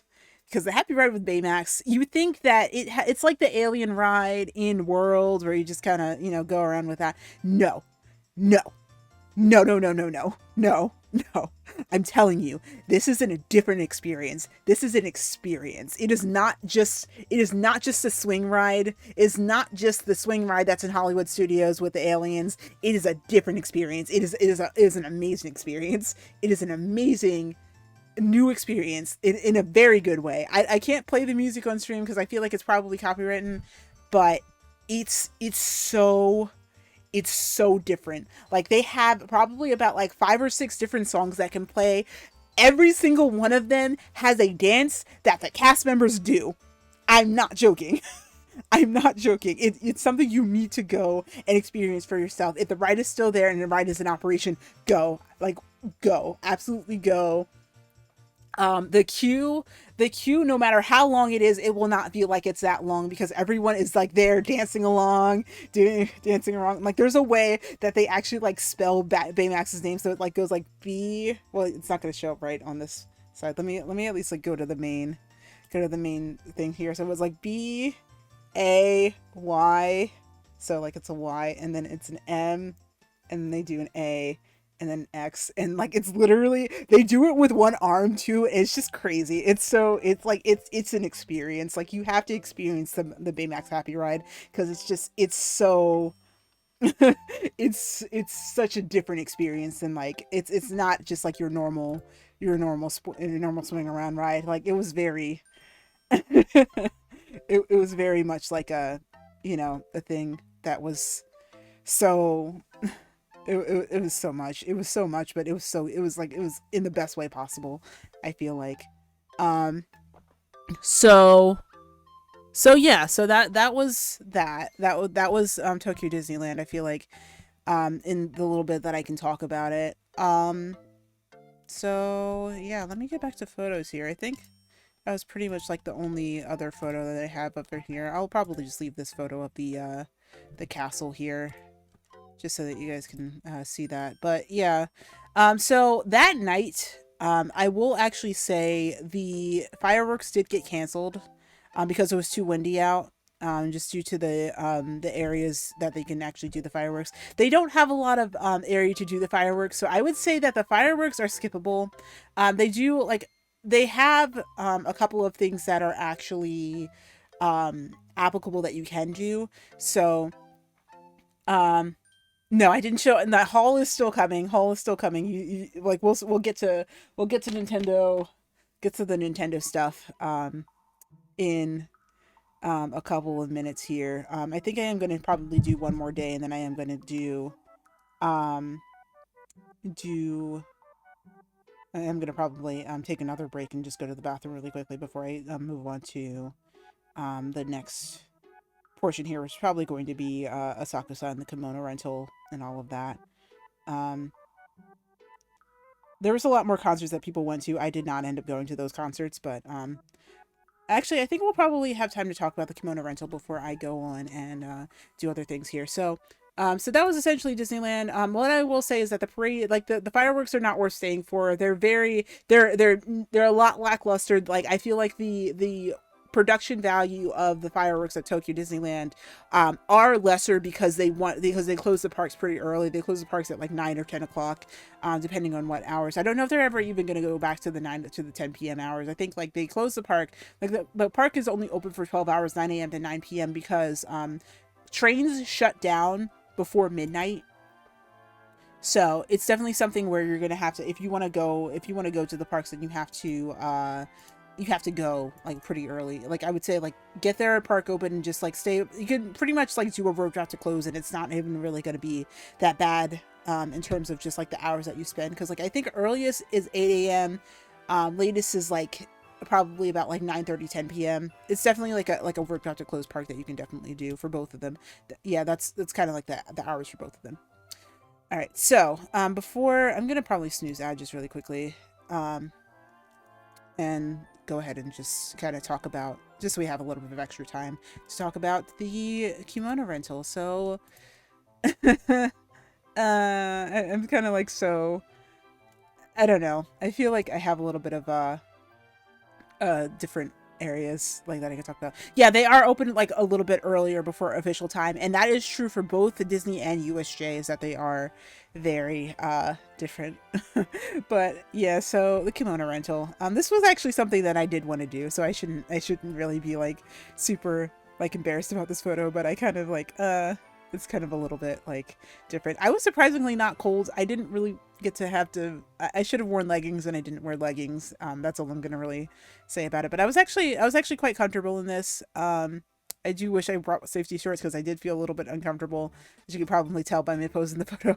I just felt like, you know, but it was actually like the more I wore it, the like longer I kind of felt like I was, you know, I felt like I was comfortable in it. But yeah, so this was how this was. I think, so yeah, like the Sensoji is like really pretty and really beautiful in this kind of sense. So you can, you know, so like we came here to just take a few pictures. We didn't take that many. Let me see here. I just want to make sure that I have all the pictures ready, so I don't have to go into the open drive. But yeah, this is, so like we spent just like an hour or two rocking around in kimono in Sensoji. There was this amazing melon pond. It was called Asakusa Kagetsudo. If you find yourself in Asakusa, do yourself a favor and go to that shop, because it's amazing. Like the bread is just so, it's like cloud fluffy. It's like so, it's literally like it's in this like, you know, exterior that's like it's like the epitome of how melon pond is. Like I don't think I ever had, that was my first melon pond experience, and I feel like every melon pond I had afterwards was just ruined for me. It was warm, it was fluffy on the inside, crunchy on the outside. It was the most perfect piece of bread that I feel like I had ever had. Yeah, we do get the melon pond lore. And it was such a perfect fluffy piece of bread that I don't think I will ever experience ever again. I should have gotten the second one, like, because I was just thinking about getting a second one. Does it have the flavor of melon, or is it I don't think it has the flavor of melon. I don't feel like it really has the flavor of melon, because like I feel like most things that are considered melon flavored are honeydew. And it didn't taste like that at all. It was sweet. It was like a sweet, it was like a little sweet, it was like a sweet pastry type of bread, but it wasn't even that overly sweet. It was very soft. It was like a very like soft like sweetness, and it was just like, it was amazing. It was like literally like, you know, you just kind of pull it apart and it just like, you see all the fluff in it, and then it's just like, ugh, I miss it. I wanted another one. I wanted another one. And I didn't get another one, and I don't know why I didn't get another one, because I wanted another one. I wanted to take one back with me and eat it again and warm it up. They had instructions so that you could warm it up, but it was so fluffy. It was like the most fluffy thing, and I didn't want it to be over. Like one of us cried. Like my friend who was with us like almost cried. I was just like, oh my god, this is like, that was an amazing experience. It was just like, oh my gosh. Just think about it and I'm just like, I want another one so bad. It's like that, it's the kind of like, you want to fly back to experience it again. Like I would recommend getting two. um, eating one there and then taking one back with you. Do you think it's possible to learn how to make it? I make it, maybe. Perfect it, absolutely not. That's like how I think about. That's how I think about like how it's like. But it's extremely fluffy. It was extremely fluffy, and it was just like it was so good. But also the kimono dressing experiences was a good one. I so we had to kind of try to really speak, like, you know, because the ones of us who were skilled in Japanese, we had to really like actually kind of go with that. I think we went to the wrong store. I'm still under the impression that we went to the wrong store and just wung it because we knew, because, you know, we had at least a little bit more people who knew how to speak Japanese and how to navigate the language a little bit better than you know, some of us. I'm not that good at Japanese now. I'll talk about like how I navigated when we get to Hull, because there is certain things that I had to do. I can read okay, and now so more than, you know, when I've come back, and I can speak it a little bit. You know, I like my comprehension is a little bit better than my actual, I learned like you know, reading and speaking abilities are. So I was able to like understand, like answer questions as needed. I can order food. I can order food pretty okay. Um, but because I have so much food in my suitcase. Okay, so we can't. So you can't actually. You have to be careful with kind of with food that you can bring back too, because like there's certain things that I what's it called, like I can't actually, that you're not allowed to bring back, like you're not allowed to bring back certain meats, and that's like both going to Japan and coming back here. Like that was kind of like one of the prevalence, of course, you know, beyond like any kind of illegal drugs or anything like that that you can't actually bring in. But I will also, you know, talk about like how I navigated and how I got in, how I navigated and how I came back when I, you know, get beyond story time here. Mm. But I was able to, you know, at least, you know, speak a little bit and read a little bit. Speaking was a little bit easier than reading. You used to navigate tourist areas, but yeah, you do. There's stuff that you do have to know. There are hiragana and signs like next to the kanji, which is called furigana, which is when it's like when the hiragana is like right above it. Well, furigana is just like how kanji is written in hiragana or katakana, depending on what, you know, what you're reading. So I would say it is helpful to at least know those things. And it definitely was prevalent when we came to the kimono rental, because I again was under the impression we went to the wrong place. We went to the wrong place. Um, so yeah, so that was pretty much it for this first half of the trip. I think this was day. I want to say that this was day 1, 2, 3, 4, 5, 6, 7, 8. This was day 8 at this point. So so yeah, that was the kimono rental experience. I also took a picture of some plum blossoms that were in bloom. Plum blossoms are like the first flowers to bloom, and these were really pretty. This was really pretty to see. The gardens in Sensoji are gorgeous. It is a place of religion, so I didn't want to, at least, you know, like it is a place of like, you know, of prayer and worship, so I didn't take that many photos of Sensoji. You know, just like things that are around there. Nature is okay to take photos of. You know, things that are like certain sites that are like, or that are around were also there. Suited you. Oh, thank you. Thank you. I feel like I kind of messed up the colors a little bit, because like even the lady was like, huh, pink, interesting for an obi choice with that. But like it also, you know, I felt like that's what like I was thinking, was that like it was probably like the right match. I don't know. I would definitely do it again. And you know, just have different people, you know, like in different stores, and see like what possibilities there could be there. But yeah, that's definitely a thing that happened. Oh, sorry. I will probably fix that later. Uh, Sorry. I'm having a little bit of I have to fix my clothes, but I'm not going to do that on camera. I'm not going to do that on camera. Okay, so I think I'm going to go ahead and run that ad. Well, actually, no, no, no, no. I feel like we have 5 minutes. I can at least talk about um some other things for a little bit. We went to Asakusa. Well, yeah, so we from Asakusa we went to Ikebukuro, and I went to the Happy Pancake, which is another um souffle pancake place that we went to. So Flippers, which is in New York, is also, something that we have in America. So like there are certain chains that are opening up around here, but Shiawase no Pancake, Happy Pancake is not one of those brands. Is not one of those chains. So those actually exist here. So like we went to the one that was in Ikebukuro, which was our first visit to Ikebukuro. And these were pretty good. Like they tasted a lot more like the yolk of the pancake.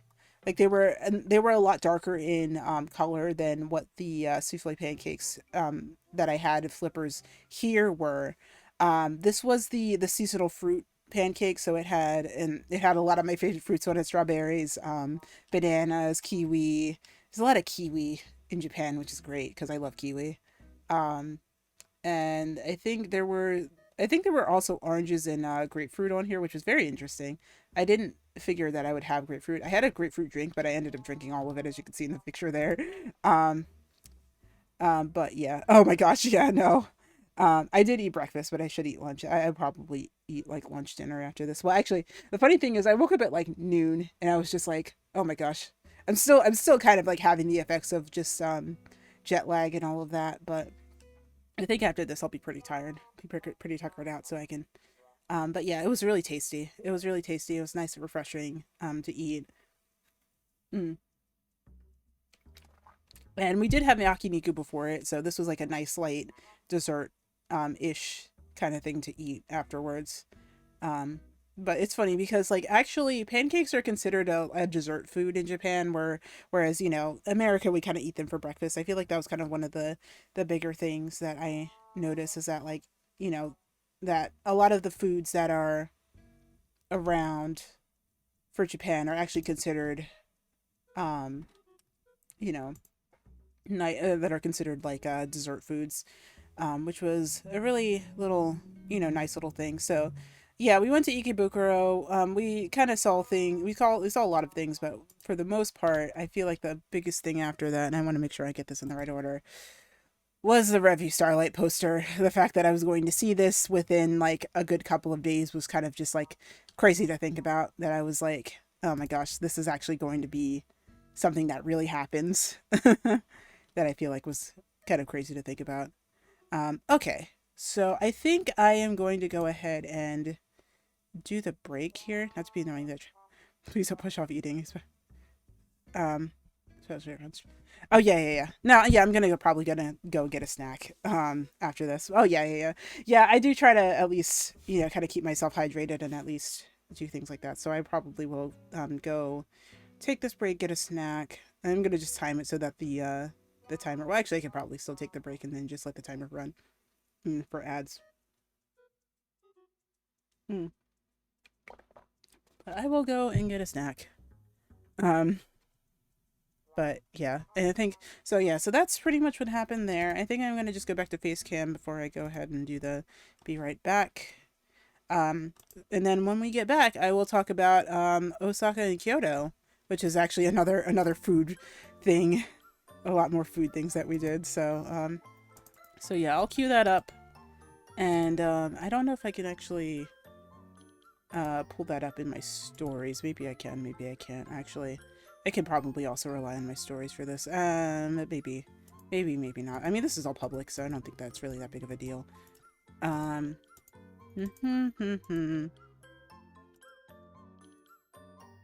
okay. I think we took one last trip to Akiba, though, so that is something that ended up happening. But I'm going to go ahead and take a break, and then we will be back, and then I will talk about Osaka and Kyoto, and our failed attempt at Nintendo World, which we'll talk about. We'll still also get to. So I'll be back. Get a snack. You also get a snack. You also get a break. Just get some water, and stay pretty alive here. We want you all. I want you all to at least take care of yourselves. A little bit of should also kind of also follow that advice. Okay, all right. I'm going. I'll be back. I'll be back.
Okay. We are back. We are back finally. That was actually a pretty long break, I think. Because I think that was at least about a good 15 minutes. I still have gummy bears. I'm telling you, I'm not supposed to have these. At least not here. Okay. So I believe that means that we are now back in. And now we have...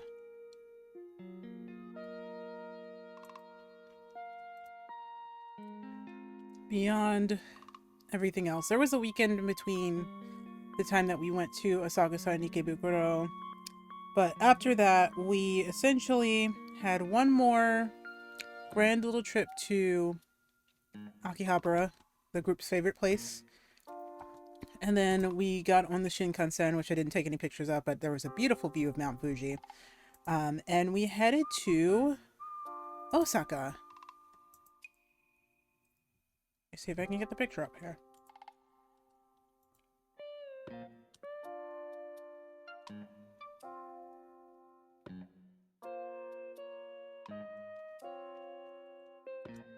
I also just want to make sure that my chewing is not coming through the mic, because that's really awkward. It is. I'm sorry. I'm so sorry. I'm gonna just try to move away. Move far away. Move far away.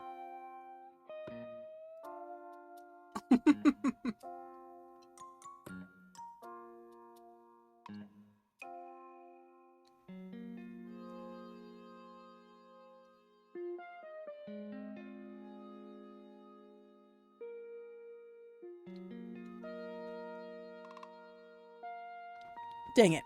It's okay.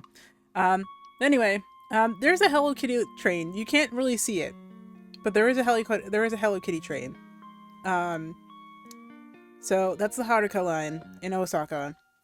And we ended up taking it kind of by a half accident, just so we can get to our hotel. And so we got there. And that was, so, like, we kind of had a finagle way, because when I got there, we had realized neither of us, had been to Osaka.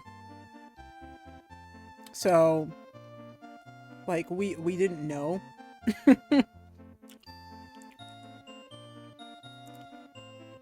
Like, you know, so we ended up having to get to we ended up in a predicament, and this was kind of just the beginning of things going wrong for this trip.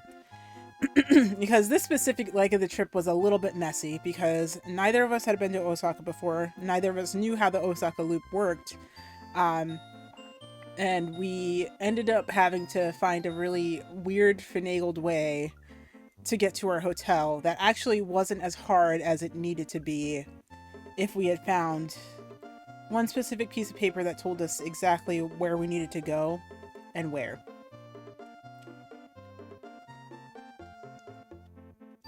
Sorry, something's in my teeth.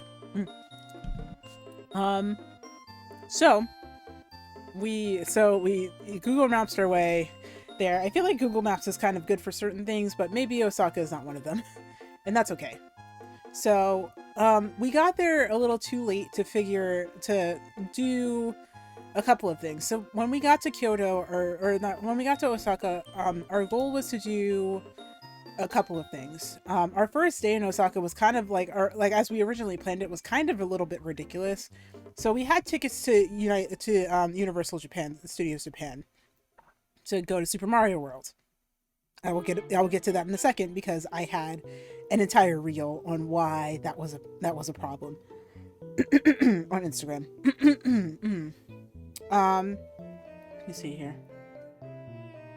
Gonna eat another gummy bear. I'm thinking about this.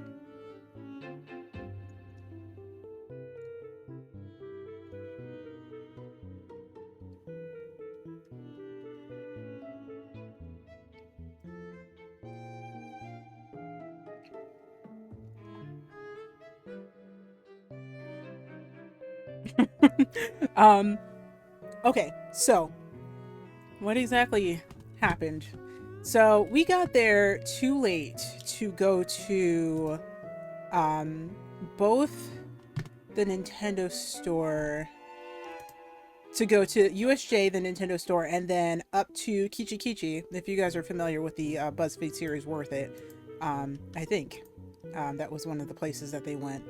We did stop in the same mall as the Nintendo store. There was this cafe that we went to, and I got this parfait, which was really tasty, actually.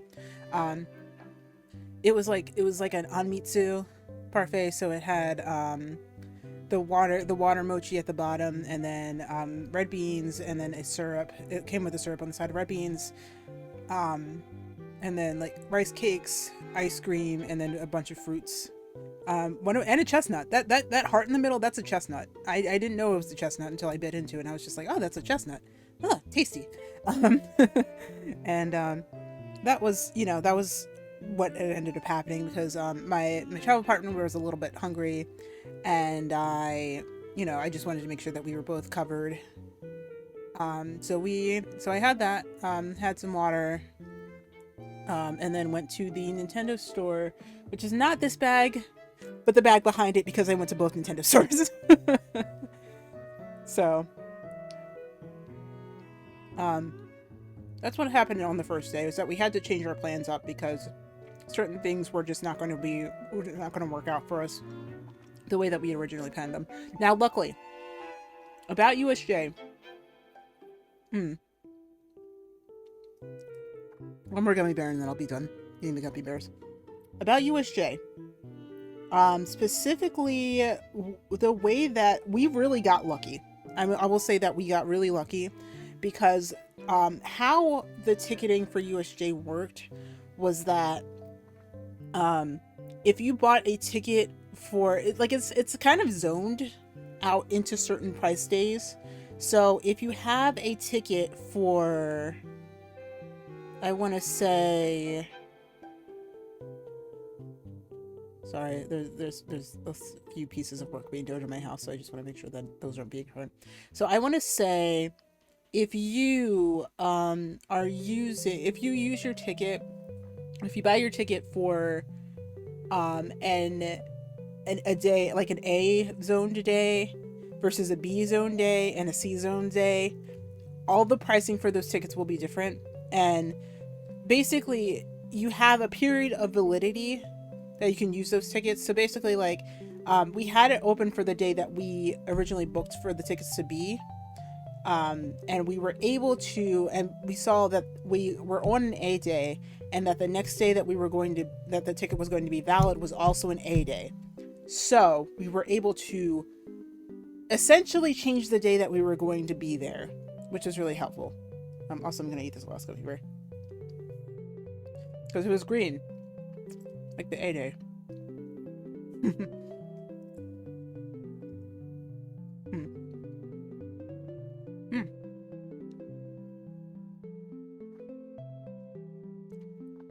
So, okay, cool, that's all done.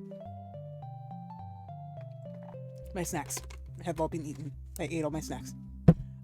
Okay, so we were able to just change the day, which was really convenient. I don't think you can do that with Disney World or Disneyland. So that is something to note when you go to USJ, is that some days you can go on certain zone days depending on what kind of ticket you got and what kind of ticket you have. I have a few more recommendations for booking USJ in advance and doing certain things when you book USJ in advance. Mostly things that I want people to avoid having the same fate that I do with them. So there is that. Let me think here. So let's just talk about the day as it went on. So we went to the Osaka Nintendo store, which I will, of course, talk about the haul at the end here. Then we ended up taking the train to Kyoto after we had that little shopping trip. And yeah, and the streets in Kyoto, this is only the one that I took when this is like one of the river routes that I took after we ended up in Kyoto.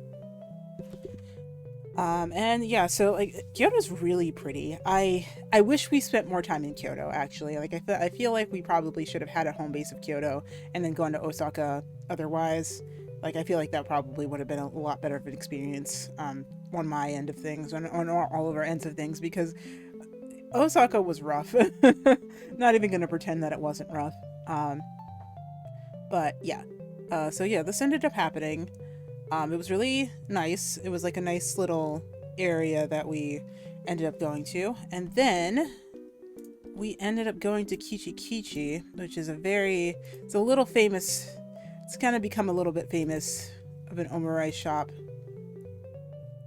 But it was delicious. So if you guys are familiar, if like I said earlier, if you guys are familiar with the the series Worth It on BuzzFeed. Um, this is essentially how we heard about this place. So if if you are a fan of the show, then this place was featured, and it has a guy, a chef who has a very big personality, and he does cooking demonstrations as well as serve the food that you get. It is very now it's reasonably hard to get in. I wouldn't say it's like super hard to get in. Like you can get in, but you have to do it a month in advance, and you have to book for the week that you're going to be booking for it, like at least a month in advance. Well, actually, no, in a month in advance, because the slots kind of sell out pretty fast. So if you are able to make it, so like if you know that you're going to make it, then you do want to at least try to be there as soon as within the availability that you have.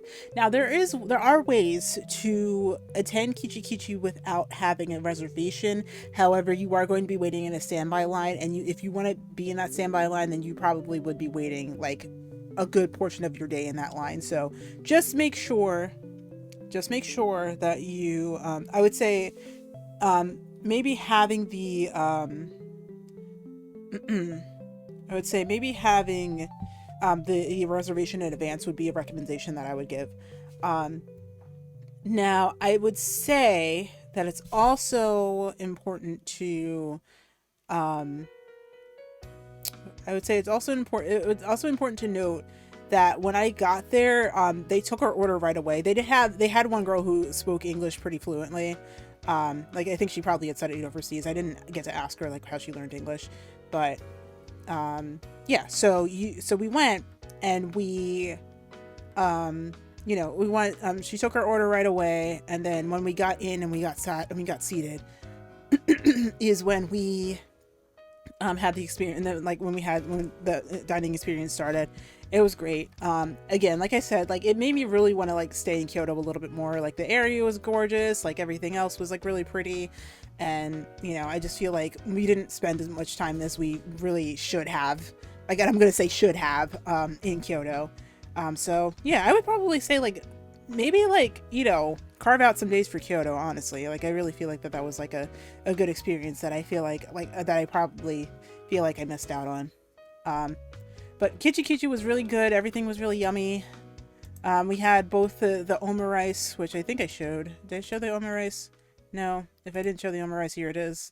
This was really good. We also got we didn't get the oxtail stew, but we did get, there was another beef stew that we got, and that was really, really delicious. So, like that demi-glace sauce is insane. Like you taste every single layer that's in there. It's great. It's fantastic. So after that, we headed back to Osaka, and we did the Giliko sign. I was forced to try takoyaki. Well, actually, I wasn't forced to try takoyaki. We had some mishaps with some takoyaki, and I don't eat seafood. I'm gonna just say that I don't eat seafood, so it's really hard for me to like figure out that like yeah, that's actually still takoyaki, still actually octopus in the takoyaki, which I know like kind of sounds stupid, but certain places they'll like replace it with other things. So, but that was not the case, as it it is a takoyaki town. It's known for the takoyaki, and yeah. So Osaka, day 1. Osaka day 2 is now USJ, but I don't think I even have any pictures of it because, oh yeah, I do. I have one picture. I have two. I have two? I have two. I have two, exactly two pictures. So USJ. I didn't even really take anything of meeting in my thumbs in a way, but there we go. There's Osaka. I mean, that's not Osaka. That's USJ. So USJ is a very interesting case. The good thing, the upside to the USJ thing was that, again, we could change our ticket. We could change the day that we were using our ticket, which is great. What I would say is that if you are trying to get into Super Nintendo World, and you want to guarantee to get into Nintendo World, like you're not going to USJ to do anything else, book your pass in advance. Book your pass to Super Nintendo World in advance. Right now, the land is still extremely popular, and I don't think that popularity is going to die down anytime soon. So what I would say is, when you book your USJ tickets, book the access to Super Nintendo World with it, because you're not going to get in otherwise. Like, you have a very slim chance of getting in otherwise. So I had a reel on this on Instagram too, so if you guys do want to go follow my Instagram and like see that, or you don't even need to follow, just, you know, if you want to go see that reel, that is on Instagram. But essentially, there is a chance that you will not get in at all if you don't plan in advance of getting there. So what you need to do is that you need to either, like I said, when you book the ticket, book your access pass to Super Nintendo World in advance, or get there early, and I mean early. I mean, like, probably first train to get the pass to get in, because there is a standby line. Like, there is an advance line, and then there's also a standby line. You can get those advance guaranteed lines if you get there really early enough in the morning to get it. But then there's also the standby line, which is a lottery. So but like, the thing is, once you apply to that lottery, you cannot apply to the lottery again for the rest of the day. So you're not getting in.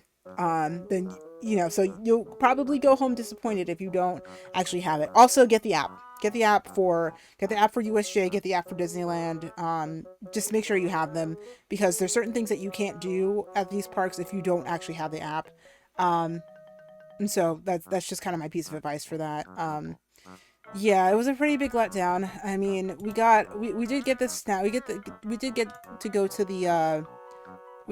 the snack stand here, and I'll show you guys that. This was really good. This was actually, like, pretty tasty. It was like a strawberry shortcake sandwich. Like a strawberry shortcake sandwich, and then the peach drink was like a peach soda. It was really good. It was really tasty. It was a nice little snack. It was freezing out. It was actually snowing out. By the time that we were leaving that day, it was actually snowing out, which was kind of crazy. So yeah, it was really tasty. It was actually really tasty, but my hands were frozen. Like, by the time, it's even funnier because, like, my ice cream, the ice cream that was in the peach float, was frozen by the time it was done. By the time it was almost done eating it, so it was just kind of like a funny little thing. But yeah, you couldn't eat in the building. You had to actually go outside and eat it.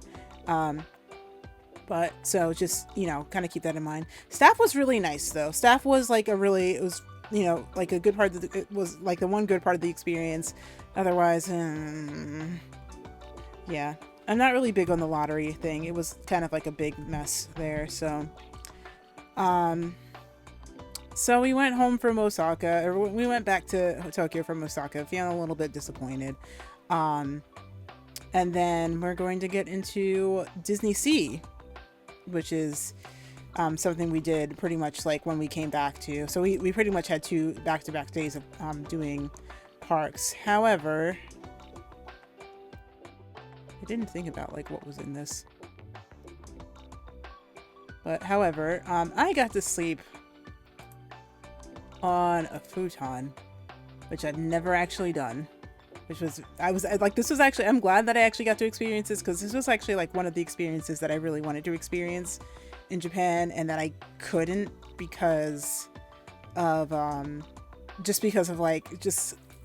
figured that we weren't going to go to a Ryokan to, you know, do soak in the hot springs. But we had many bath experiences, I feel like, and so that was actually a really nice thing that we got to do. So yeah, I got to sleep on a futon, and it was nice and relaxing, and it was actually a really good sleep. Like, you would think that, like, you know, sleeping on tatami and floor stuff would actually not be good. No, it's very comfortable. I was very comfortable.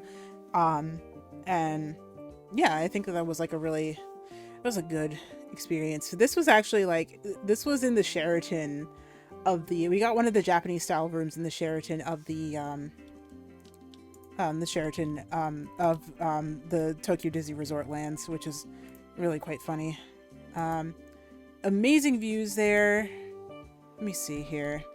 At breakfast, there is an amazing view. Like that's a nice view. And like I was wondering why like Tokyo Disney Resorts just seems to be like off like the coast of an island somewhere like that. That's why. You get a clear view of Mount Fuji. On like a clear day, you get a good view of Mount Fuji just by being there. It was fantastic. It was like amazing. Let me see here. Let's see what other things that I can pull up. I think I have a really bad panorama because like I tried to get a panorama of like the bay off what it was. But it's not a great panorama, but it's here. So you can see like there, like it's just the bay itself, and then you can see Mount Fuji over on the right. It's really crazy to think about that this was actually like a view that we had. It's very crazy. Let's see here.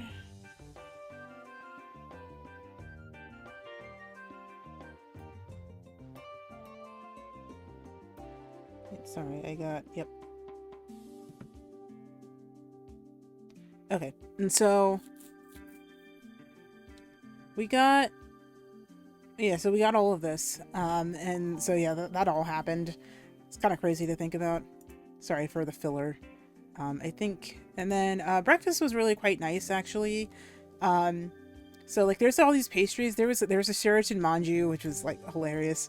I'm just like, oh, this is so like, I just looked at it and I was just like, this is so, I don't want to say extra, but this is just so unconventional for me.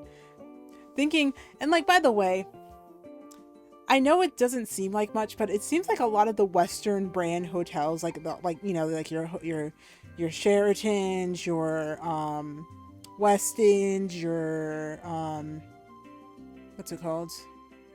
Your Marriott, your Hiltons, all of those hotels are actually considered luxury hotels in Japan. And so, not knowing that, it just seems like a lot of the things that were around here were just like really high end. And you know, it's just like, it just seems like it was like the highest of ends of things. Cause like, we were just thinking like, oh, it's just a Sheraton. It's just a Westin. No, it's not. And it's just very much like like an interesting experience, just to say the least, of all of this. So unfortunately, I did not get any pictures of it, but we did go to Tokyo Disneyland. Let me see if I can at least get the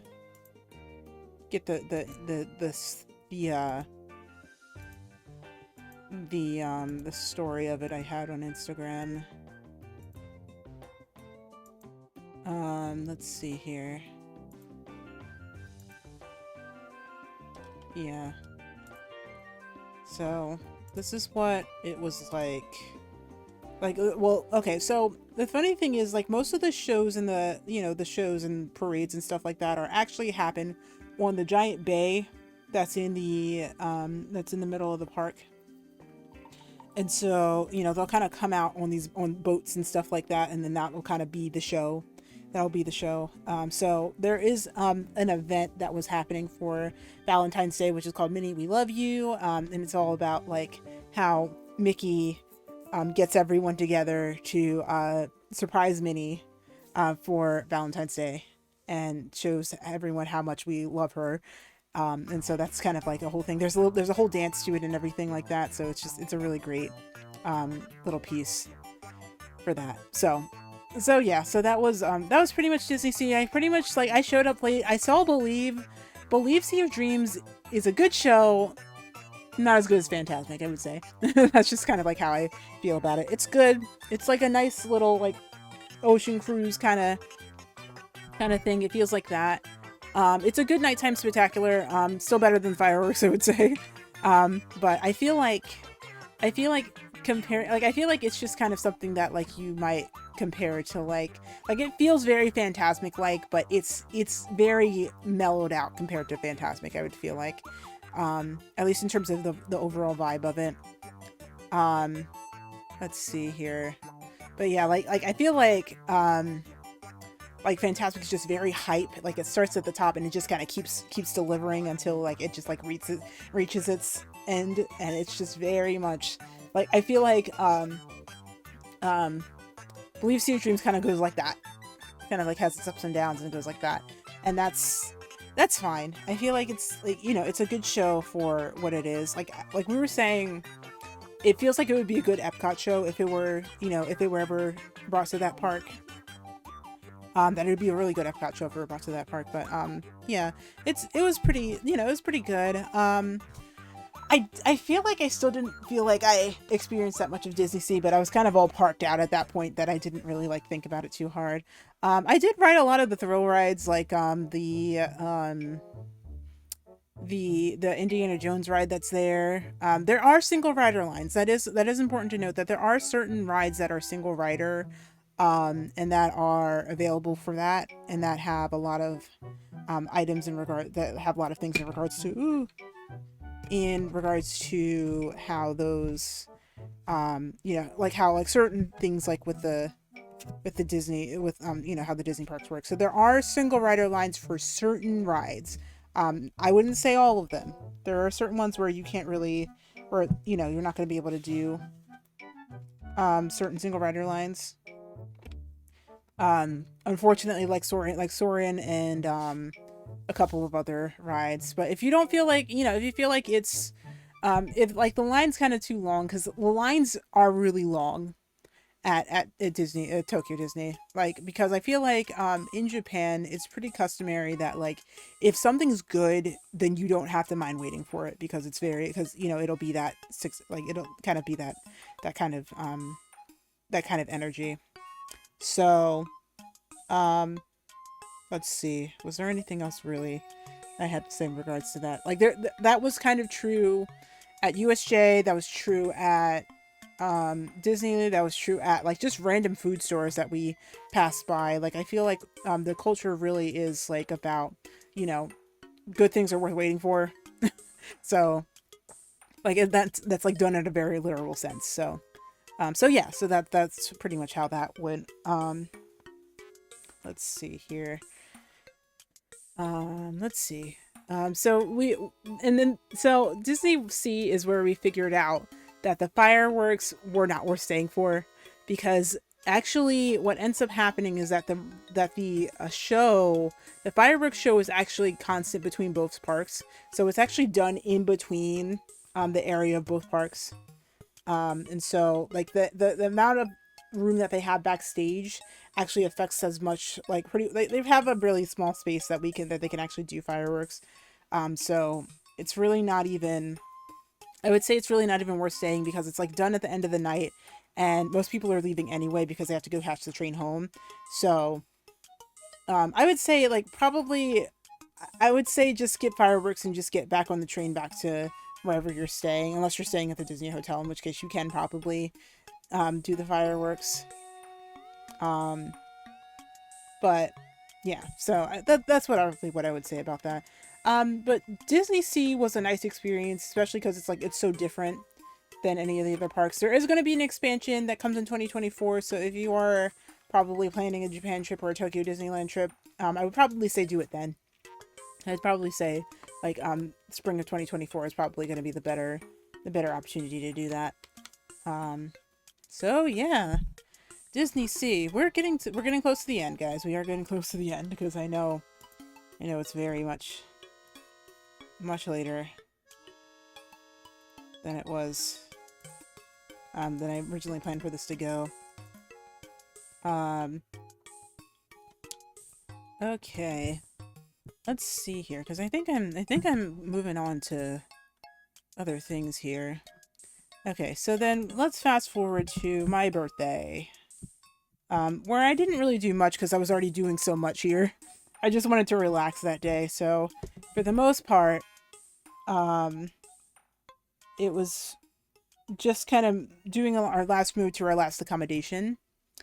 And this is where I went to the other Nintendo store and got more stuff.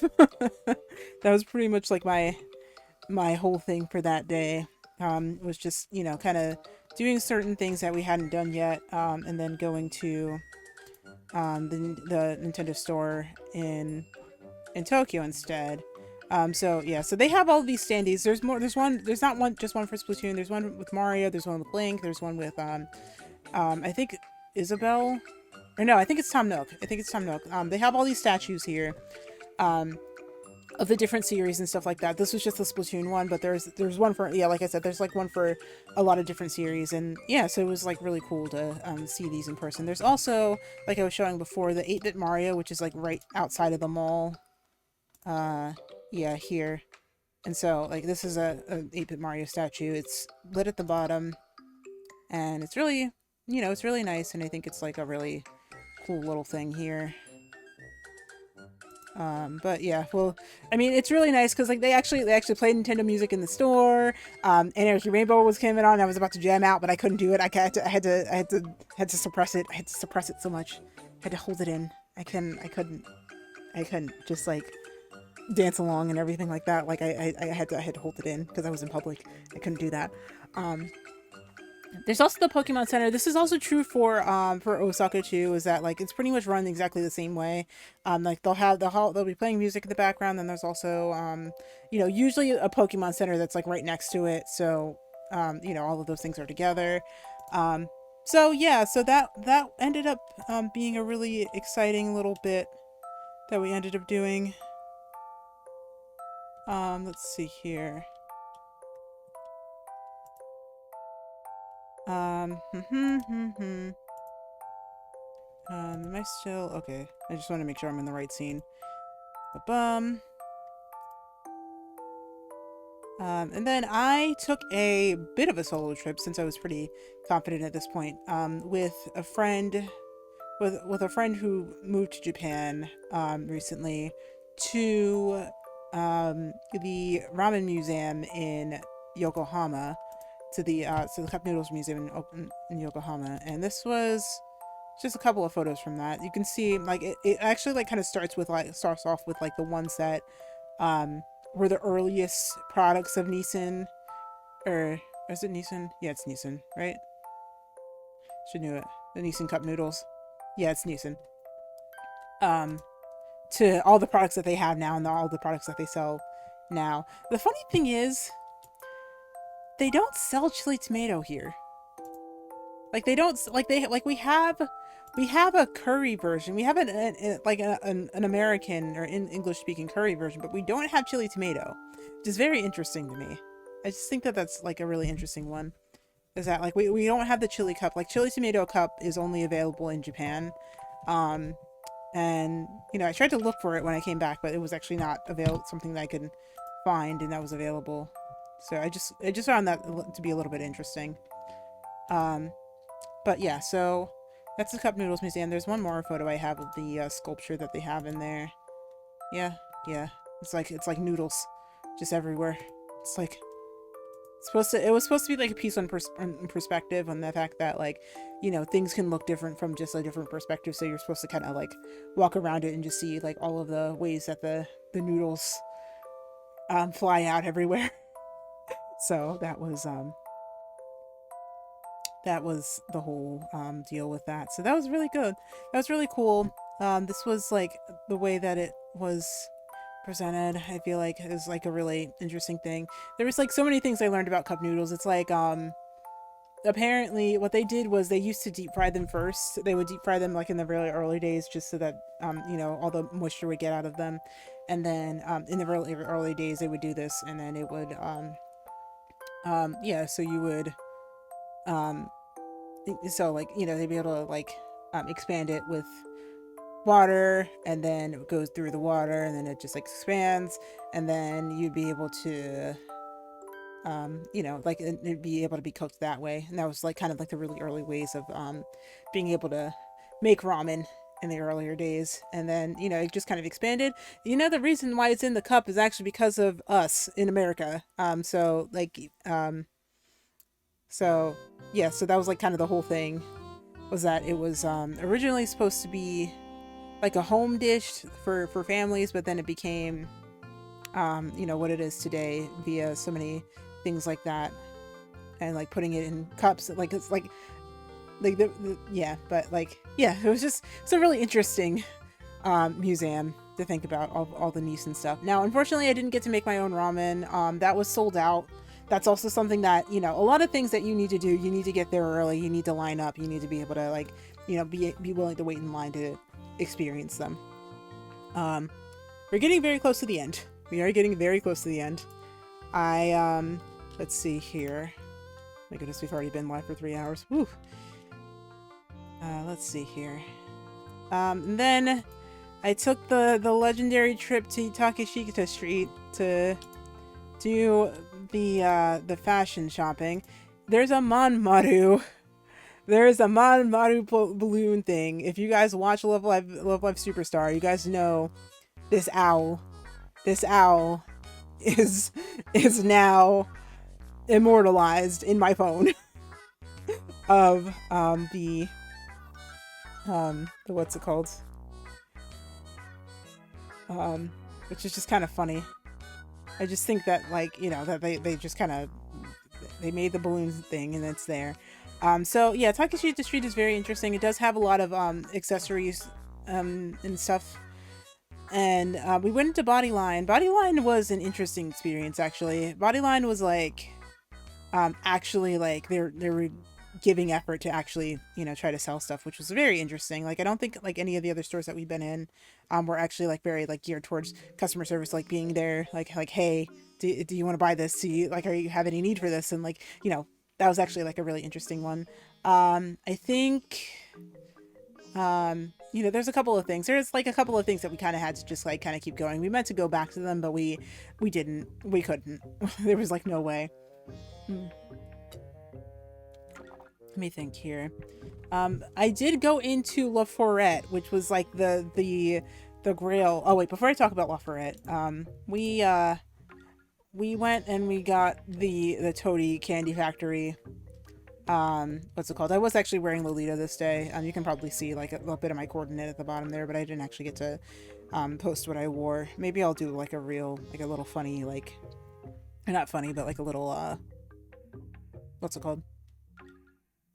Little like fashion reel of like things that I wore, like coordinates that I wore. And yeah, so this was the Toady Candy Factory cotton candy.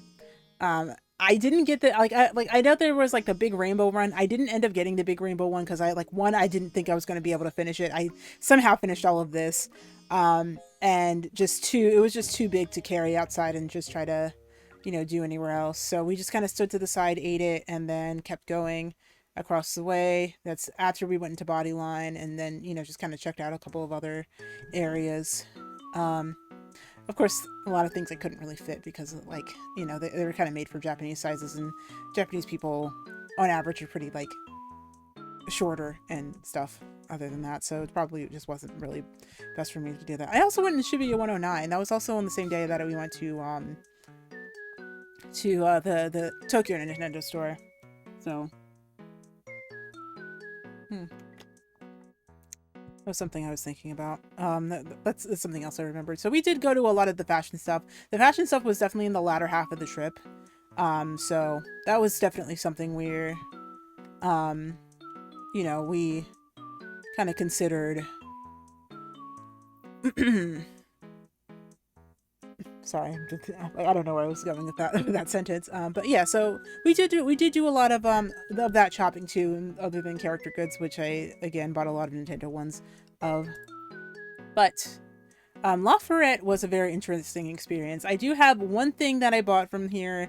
I did buy one thing, but there was one thing that like I feel like was missing in my Lolita wardrobe that I felt like I really wanted to get at least, and I feel like it was probably cheaper than buying it direct. I don't think it probably was. I don't know. But we have now um but yeah, that was a very interesting experience. In terms of like all of the ones, I feel like Metamorphose gave us the best customer service, and honestly, that's all I really can like say about it. I would say Atelier Pierrot was also a really good experience. Like we got to try certain things on there, and then also in what's it called? Maybe it's Shine Bright. They at least greeted us. Angelic Pretty, they kind of felt like they were judging us the entire time, but it's fine. It's fine.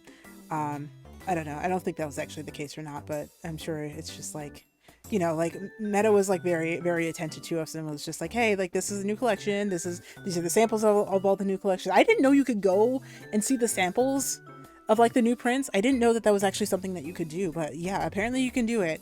And that was, you know, that was a really fantastic experience. I feel like, at least from on Meta's end. But it's nice to actually like see all of the La Ferrette stuff just there. But it's down in the basement. It's like on the like I think like one of the closer to the bottom floors. And yeah, but you're not allowed to take pictures in there, so I don't have any pictures of it. And so it was just like a really good experience just to kind of go and experience that. And yeah. And so finally we are down to I think we're finally down to the second and last day here. Let me see here. Yeah, because my birthday was the 24th. And then we didn't end up doing what we originally planned to do on my birthday, but that's okay. So now we get to the thing that I've been waiting for. Oh my gosh. Like, I still am in absolute belief that I saw them, that I actually went and saw a Revue Starlight stage play. I'm still like, it doesn't feel real. It doesn't feel like I went. When I was sitting there, I didn't feel like I was actually there. I felt like I was just still watching it at home. I felt like I was like I literally like sat here and went like this because I could not, and like literally like went like that because like I couldn't believe I was there. I was literally like pinching myself because I couldn't believe and process the fact that I was like physically there and watching all of them. Like it just didn't feel like I was there. I didn't feel it. I was just like, it was such a wild experience for me to like be there and them to be in front of me, like this group that I've been like supporting and just it just, you know, that I've been following and supporting this entire time was just like right in front of me, and I couldn't like I really just couldn't even like consider the fact that I just like went and saw them. So it's so wild to think about. Like honestly, I'm still just like, I'm still kind of just in utter disbelief that I was like actually there. I think the only really tangible thing that I have is the merch and the oh wow, there's a lot of like Revue Starlight things that I didn't actually what's it called? So I actually do have to hurry up and like actually talk about this really quickly. The stage play was great. I meant to watch the archive of the final day, but I let it expire, unfortunately, because I was so tired. I was so tired to kind of keep going with that. So I couldn't actually get the full experience of just you know, all the announcements and all of that. But you know, of course I saw them afterwards, and yeah, it's just so surreal. It still feels very surreal. We did go merch shopping. We did like go to what's called a Bupon, or like where they sell all the merch for the event beforehand. And I got a couple of things from that, and I will show you guys what some of those things were. I do have to go get them from the top here because now I'm staring all my Revue Starlight stuff in the face because like, I put those away for some reason. I don't know why I thought that was a good idea to put them away, but that was pretty much that. Let's see here. All right, and then I think after that is going home. That was actually the last of what my experiences were in Japan. I'm glad it was that. I'm so glad it was that, honestly. If it had to be anything that I had to end it on Kukugumi. So yeah, so that was pretty much the trip. And you know, it was a very long storytelling. I think we were here for 3 hours. I was talking for 3 hours almost. Of course, you know, without like 20-minute break, but wow. So, I am going to run the ad, I think, in a moment, and then we are going to come back and we were going to do merch. And then I'll let you guys go. Or maybe we'll raid Alexis. And then after that, I think that's pretty much how that's all gonna go. Whew. Still crazy to think about. That was it was very much a whirlwind of a trip. Like I said, the way back, the flight back was not exactly, ooh, sorry guys. The flight back was not really, super eventful. Like I said, we did get an extra, pizza thing on the way back. Like, that was the only thing that was different, was that, like, we got the, you know, the choice of dinner, the mid-flight snack, and then the breakfast sandwich on the way, on, like, you know, finishing up on the way back. And we got a piece of chocolate. That also happened for Japan, for both Japan and from the United States too, so that we got a piece of chocolate at the end. And yeah, that was pretty much the whole thing was, you know, just meals and things and chocolate and just, like, you know, just flying on the way back. It was a lot easier because, like, it wasn't like a full, like, couple hours flight. Like, it was a lot shorter, and I only had one layover, and I know that that's not really possible to keep it kind of cheap if you really do want to keep things kind of cheap, but it is, you know, something that's at least doable, a lot more doable than, you know, what happened originally. So yeah.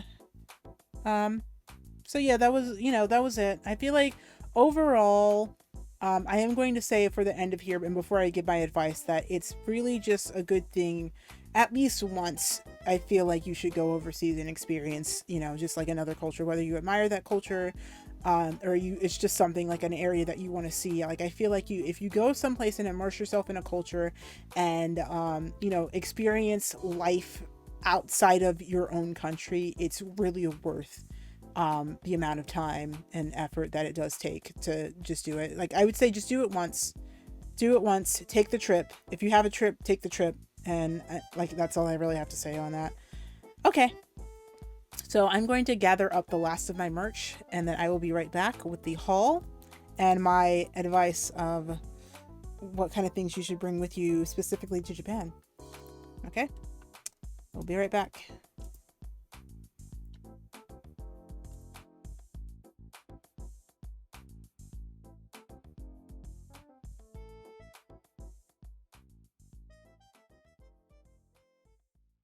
We're back.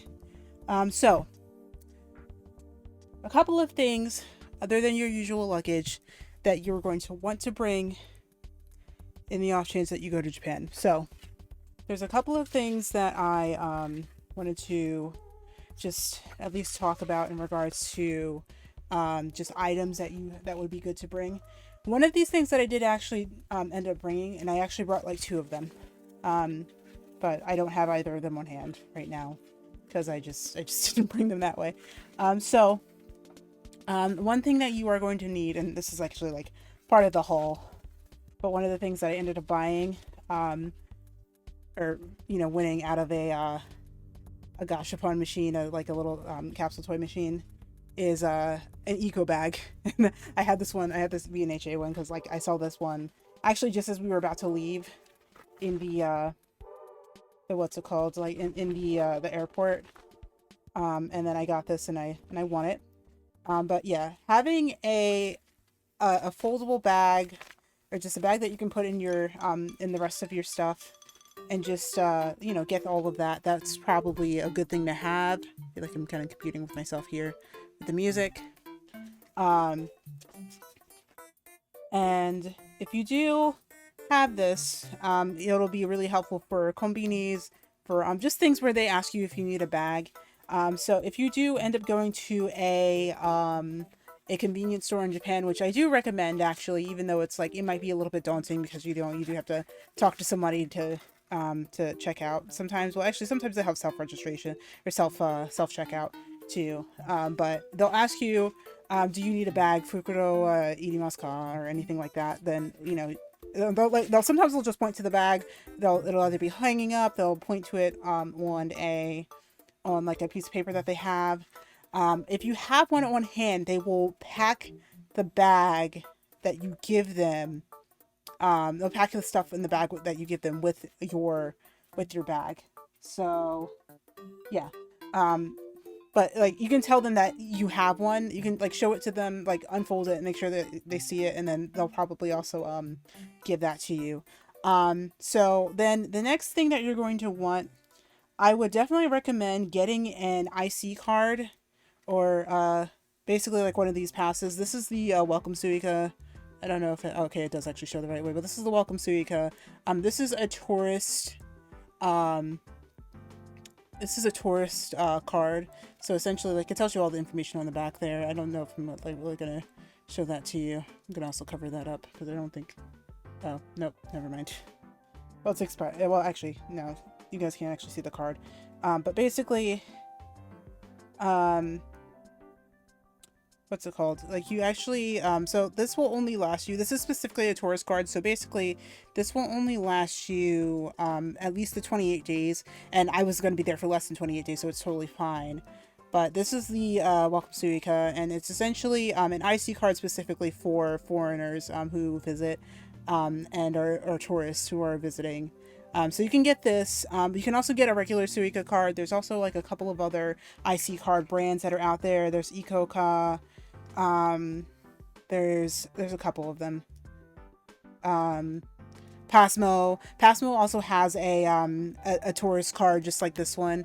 That will also do, but you also would want a pass case. So you can either get these pretty much anywhere in Japan, but also if you have one from home that you want to bring and you don't want to, you know, worry about that, then I would definitely recommend getting a pass case. I have at least one more that I got. There was this Splatoon one that was, you can actually see it in the, here, I can show you guys what I have of it.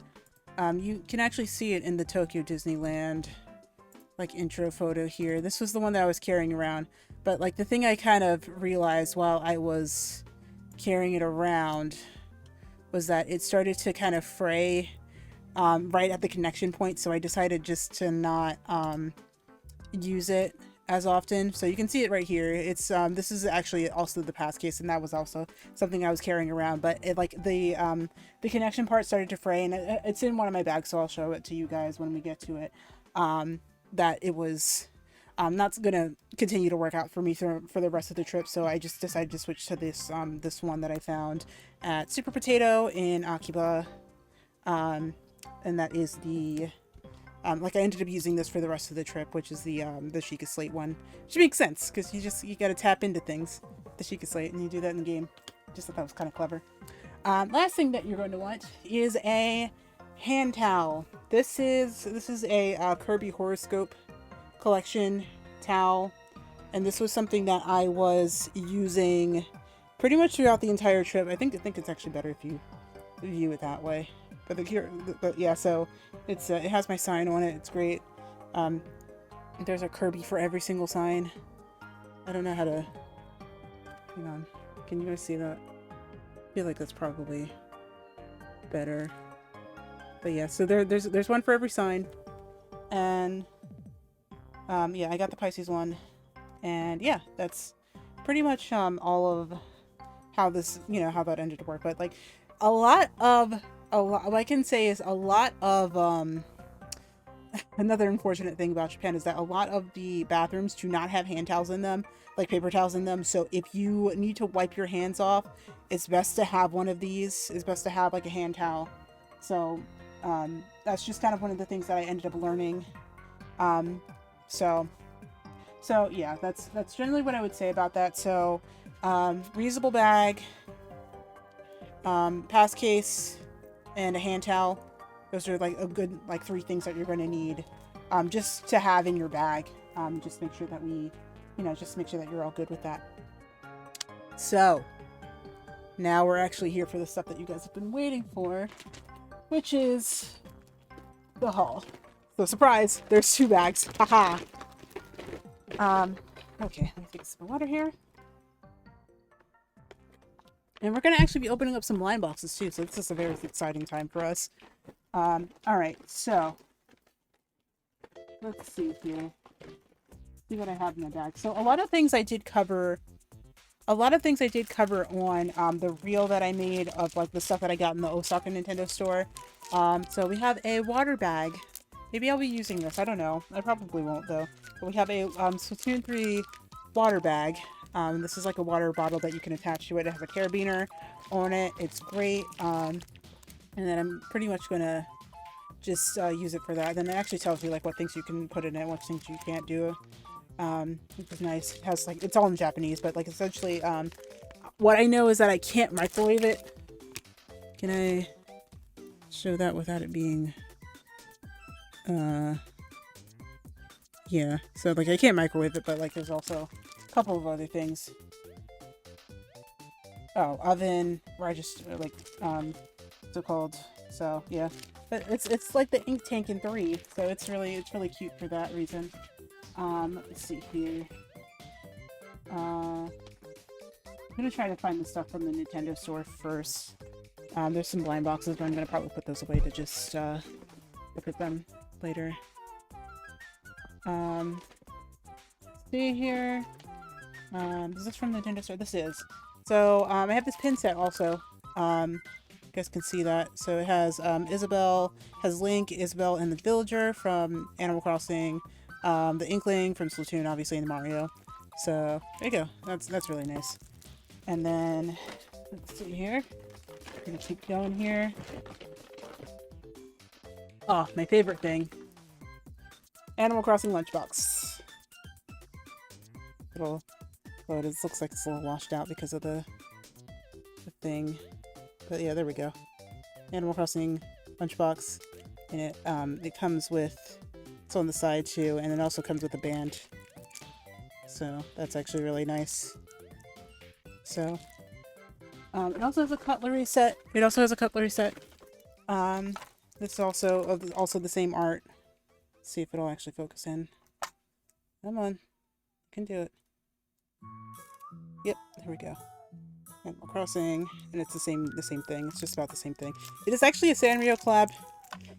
If you look right there, it is actually. It'll focus on my face. There's actually a Sanrio piece right there, which is kind of funny. So yeah. So that's all there, and I can't wait to start using it. Actually, now that it's out of the bag. There's also another Splatoon keychain that I got. It's also very similar to the ones that are in game right now that you can hang on the hooks in your locker, and that show up in Salmon Run. But this one's blue. I didn't see the black ones in there. There used to actually be merch that used to be sold to the Nintendo stores there, but I think that they're probably out of print or out of stock from now on.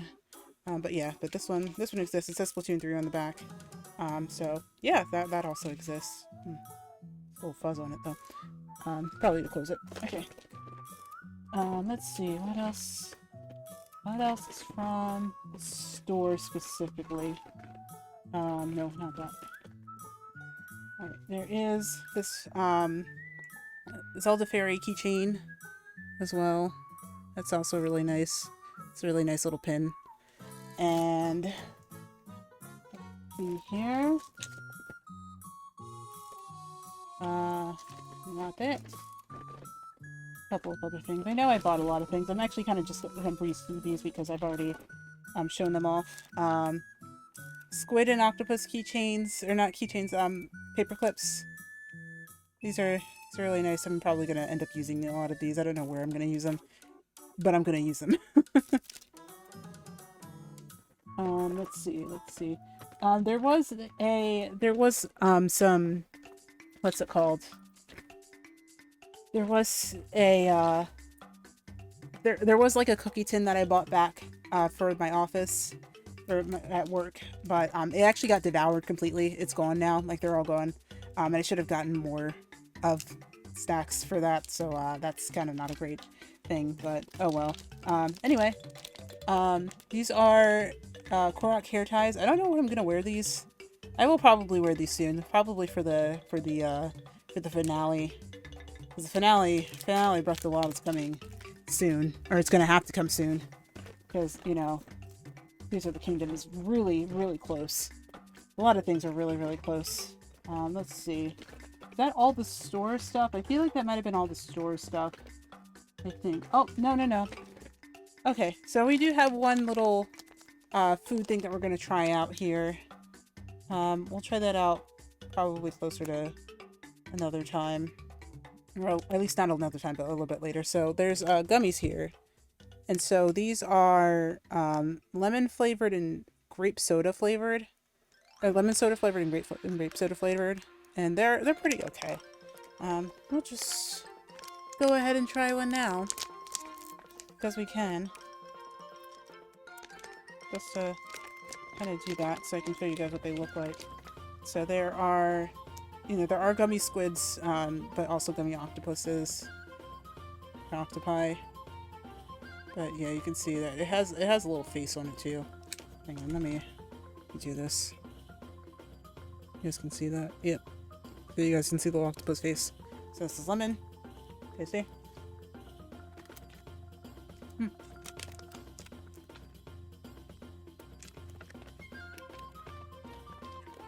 gonna try to find the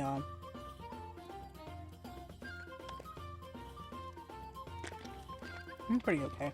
I'm gonna try to find the grape. If there's one in here, the grape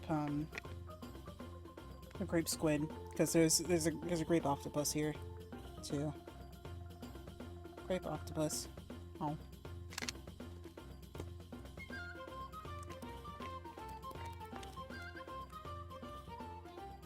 Alright, here we go.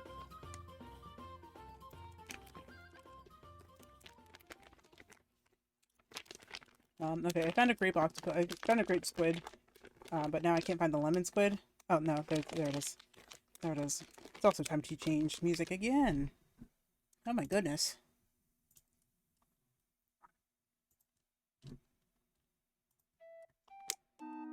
Okay. And then here are the grape and lemon squids. I feel like that's kind of... But, okay, maybe not. There we go. Yep, so you can see it's like the Splatoon design for both of them. Yep. Then that's them. And I'll just kind of push them together and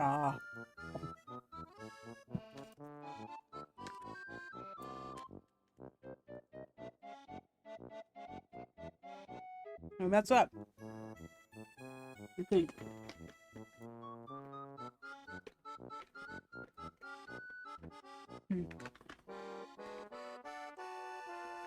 Alright, so, there are a couple of other things that I got. Well, actually here, we're going to open these up. So I'm going to put those there. I have two blind boxes here. So one is like a little, little thing of the practice dummy in Splatoon here. So I'm going to open that up. I forget what it's actually called. It's like Puchika Pan Puchika Banka Collection Incup. Yeah. I think it's just like the... So it's kind of just like a little wobble toy for the squid toys. And then there's a little buddy pull toy car thing. It's a little buddy. And, like, it's all the little buddies, potentially. But we're gonna open these up now. We're gonna open these up now. and figure out which ones we actually got. If I can actually open them up. Okay, cool. I can. Alright, so this one also has 6 possible ones. 6 possible ones here. I'm hoping I can get this this last one here so I can show off what that's like, but if we get any other ones, it's fine. So it's a choice of like the orange with blue ink, the blue with orange ink, and then the classic pink and green ones from Splatoon 2, and then one with 2 defense up, and then a mystery one. So hopefully we get the mystery one, but let's go find out here. Oh, that was kind of quite easy. And we got the pink one. Nice. Got the pink one. That's nice. I think that'll look nice on my desk at work. So, yeah. So I don't know. Let's see. Can we pull this off? Ah, yes, we can. We can.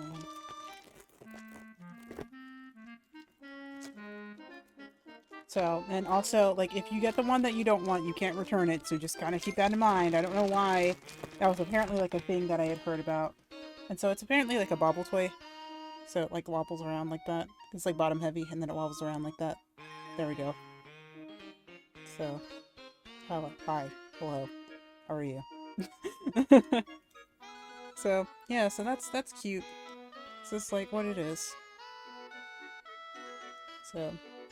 Yep, it's just basically like the wobble toys. I think its own thing as a wobble toy. Nice! Okay, and now... What's this? Oh, it's just a box. Just box. Okay. So then now... I want to hopefully open this up. Gonna find out which little buddy we got. I hope it's not the Karen hair one. But wait, no, I shouldn't say that. I shouldn't say that because then it's going to actually happen. Oh no. I probably got 2 of the same ones, actually. Maybe. We'll see. I hope that I had, like, different luck with different stores and different days, maybe? And who are you? Which one are you? Oh. I think I see Spiky. Oh, he has a little mohawk. Ah. There he is. There he is. I love him, my son. There he is. And he's also a keychain, so I can just hang him out like that. Oh, here. Not in this spawning mode. Because their pants are different. But there we go. A little buddy. Keychain. Not one I use, so hopefully we do get another one. With the second one, because I have 2. I got 2. But I'm gonna unbox the other one later when we get to this one. Let's see here. Keep going here. So then I got a couple of things from the Universal Studios Japan as just a the merch that I got. So we can open this up. This is another reusable bag. I can probably just try to show you guys what this actually looks like. It is the it's a reusable bag. I can get the thing to focus on, but yeah, it's a question mark block. It's all the way around. And on the inside is... I'm so glad I have this thing to auto, because I would not know what to do otherwise. I can get this open. Yep, there we go. And show you guys what the exterior of the reusable bag is like. So it has a whole bunch of Mario stuff on it. It's like, it's all like that, and then, you know, this is actually how it looks otherwise. It's a really nice design. I like the fact that it's, like, so colorful and has, like, all the different Mario designs on it, power-ups, shells, characters, chain chops, you know, items that you interact with, things like that. It's really cool. and it comes with a little mystery block on the side. So there we go. Alright, and then let's see here. Got this fun little pen, this funky little pen. So it's also a question mark block. It's also a question mark block, and it will focus. And there you go. Audio adjust. Yep. So yeah, it's like a question mark block, and then also has like Super Mario pen stuff on the side. You know, all the stuff on the side. And then when you pop the thing up, it shows the mushroom. And then, yep. So it's like a whole thing where it just like kind of raises up and puts down. It's really nice. Nice little pen. Funky little pen. Been into like collecting weird pens lately. Let's see. We got these mushroom 1-up and regular superpower mushroom keychains up here. I think this one got twisted around. I'm not really sure how. But yeah, so they're also for Universal. This is also Universal exclusive merch, and then they're keychains, and they're just mushroom keychains.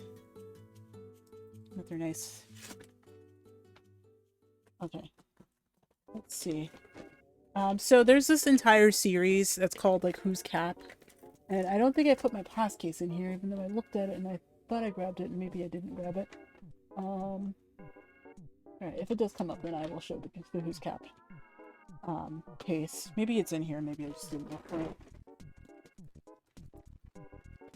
It's not. Okay, but there's a Who's Cap series. Essentially, it's like, based off of Mario, Luigi, and Peach, and then you can, like, you know, choose, like, who's Cap. And, like, it's just like, who's Cap? It's like, whose cap is this? And it's like... So, this is a pencil case with Peach, themed after Peach. It just says whose crown is on the back. Like that. That's, like, the series, but it's whose cap. Because, like, there's both Mario and Luigi. I also have a pin set for Peach. It's very cute. And it says, it's mine. It's so cute. He says, whose crown? It's mine. There you go. This is a really cute set. I think, I don't know if this is actually being sold in Hollywood, but it is really cute. It's a really cute one. Let's see. And then we also have a bracelet for Luigi. I did buy a luggage tag for Mario. I don't know where I put it. I think I may have just like put it somewhere else, but that's where there it is. But like, yeah, so it says who's cap, and then it has Luigi stuff on it too. So it's a little bracelet. I'm hoping to hang this like across like an e-bag chain that goes across. So that's what this is. And then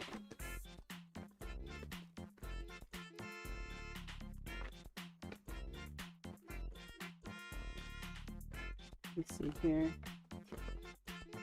What else do I have in here? I think there's something else. No, it's not. It's fine. Oh, no. Okay, I do. So then, outside of, that was all the Universal stuff, actually.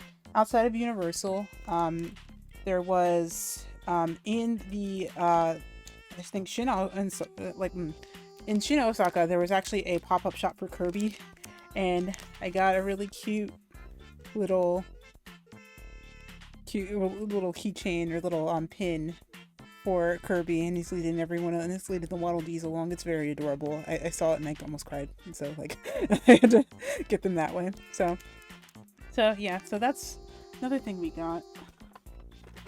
I think that's bag is empty. Other than so that's pretty much all the stuff that I got in Osaka. There's a couple of things that I'm like that I'm missing. There is also this Splatoon bath bomb. Now, like, going back to Tokyo, there is also the Splatoon bath bomb. Apparently it has a little jelly, like a little jelly keychain in the middle. You can see that here. Can we get a better look at that camera? Appreciate that. Yeah, so you can see that there's like a couple of ones that it could potentially be after you get rid of the bath bomb. So maybe I'll try this out soon. I don't know. It might have to be after a while because there's bathrooms getting redone. So you'll have to wait. Another weird thing that I happened upon in Akiba, I know it's a very strange way to get, like, a very strange time to get, Splatoon, or not Splatoon merch, to get, Minecraft merch, but, I got these hair clips for Enderman and Obsidian. I actually did it because I had to split, like, a 50 yen bill, a 5,000 yen bill, sorry, excuse me, um, but yeah, so they were helpful in having me control my bangs because definitely need that right now. And like probably here too. Just do both sides. Let's just do both sides because I can't. It doesn't control itself. Okay. Okay, or maybe that side doesn't really need it as often, but that side definitely. So yeah, I have a couple of Enderman themed things. I kind of relate to them because I don't like people looking at me. I get it. It's kind of a joke. Okay. So before we move on to this bag, I did want to at least have a feature. If I could, well, maybe not. You know what? Let's just talk about Nintendo Tokyo. Oh wait, no, I can do it. I can do it. We're good. We'll get here in a minute. Oh, I wanted to talk about the Revy Starlight stuff I got. Also, unfortunately, it cracked in transit. But I got the latest single. This was really special for me because, like, I got to contribute to the Oricon charts, which is something that I don't really get to do that often. But like in person, so it was great. So contribute to first week Oricon sales. It's great. I think it's fantastic. That's the first album, and then the rest of the Boopon goods, which is this Teachon Sandy, which I actually haven't put up yet, and I probably should. I think that'll actually focus faster because that's actually a face. So yeah, that's also there, as well as my Oshi bromides. I got one for one of my friends also who didn't get to go. So I have these with me, and I'll have to try to find a place for them in my bromide book, but also I didn't really get to I don't really have room for it, so we'll see what actually ends up happening. And then the pamphlet, which I also lovingly I put my ticket in it as well, so that'll also be around. I don't want it showing, like, because actually has my name on it. I should probably, like, well, actually, does it? Doesn't have my name on it anymore. It doesn't have my name on it anymore. Okay, good. Good. But yeah. So it has all of them on it. It's really cute. It has all their cross comments in it, and it's a really nice thing to have. I'm glad I have it. So glad I went. I still like am in absolute disbelief that I actually went. So this is all good. So that's all the Revy Starlight stuff I bought. Oh wait, nope. There's one more. Well, actually, there's a couple more. So I already ended up updating my Ida bag, my Juna Ida bag, to have first of all this, which also took a lot of money to win for no reason whatsoever. So she's on there, and then I got a couple of more pins. I believe that one. Where are the other two? That one, and I feel like there's one more. I feel like it's probably at the bottom. Well, maybe not. I don't know. Where was it? I don't know. Anyway. I updated my Ida bag. That's all that's important. I think it was probably... Oh, it's up in the corner here. I had to find room where I could find room. I noticed also that, like, a lot of people in Japan don't actually, like, do what we do with Ida bags in America, and that's just, like, put as much merch on it as possible, but rather put one specific piece of merch on the entire Ida bag, or, like, one or two specific pieces of merch, just so, like, they can, like, say that they went through that many boxes to find them, I guess. I don't really know. It feels like that's just kind of, like, a little bit of a cultural difference, but, like, you know, collecting one of everything is also kind of something that's just, like, a little bit of difference between you know, American eat bags and Japanese eat bags. But yeah, so at least mine is updated. And let's see here. I'll show off my meta piece at the end. So we'll just kind of get to everything here. My floor is becoming very messy as I'm unboxing all of this. It is already 7. Ooh. Okay. Okay, so, like I said, I did go to Wonderfest. Let's see here. There's like a couple of other things that were just kind of handed around. I got some handouts that I'm probably not even really going to show. Maybe. I don't know. This is a folded handout. Yeah, it is. But yeah, so there's like a little artist that focuses on like minifigures. Looks like. So, that's cool. There is also, I don't know if they would, you know, I don't know if the artist would like really consult on me showing off the screen, so I'm not gonna do that. But yeah, and then here's the pamphlet to Wonderfest. Prove that I went to that. There's also like a free, there's like some free stuff. Like there was a free an Android school calendar, so like, you know, Good Smile was handing these out as well.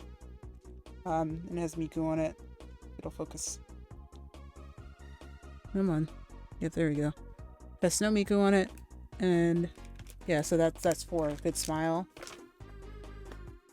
And then I think we are down to a couple of other things. Let me see here. Next I do want to talk about the Kirby Cafe. So this is the Mogu Mogu Locomoco lunchbox here. We still have the divider. Well, it's not even a divider, it's just like the food tray in it. I really am still just like, I don't know if you were supposed to keep this. I'm gonna be honest, I really don't know. But it's basically opens like this, and then you just kind of close it that way. And then, you know, it's stuff like this. I can probably put snacks in here if anything. I feel like that's probably at least doable. So there's that. Let's see. There's a couple of things that I bought from the Kirby area, or the Kirby Cafe. One of which is also this Kirby Cafe winter bag. So you have the winter design as well. I think there's one seasonally for all of them. So let me see if you guys can see that design. This way. Yeah. Yep. Kirby Cafe winter. And then that's, you know, something you can buy when you go.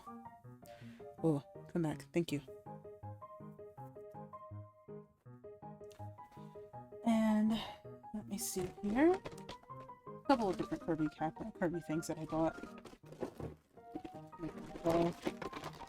Just fishing around to find them.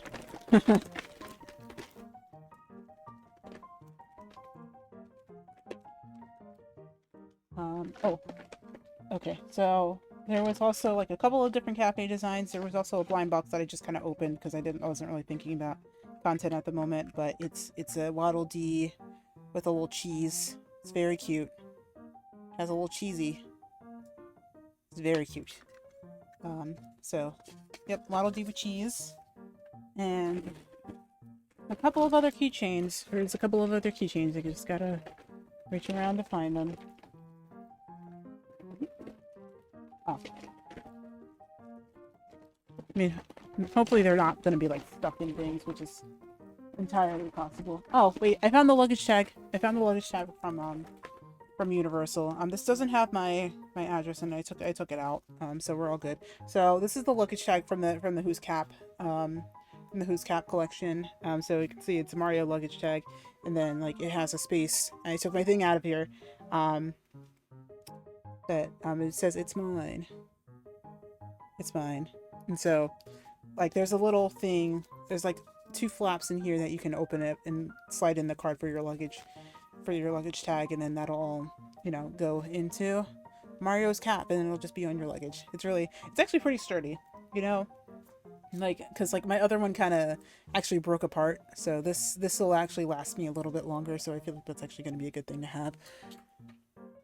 I think most of the other things that I got in here are in here. I was looking for Kirby stuff though. Ah, so I can't have a bento without at least a fork. So I got one of the forks. So you can buy the forks. You can buy most of the actual cutlery and the plates from the Kirby Cafe. So I did actually buy the fork to go with my bento, which is a really helpful little thing. Let me see here.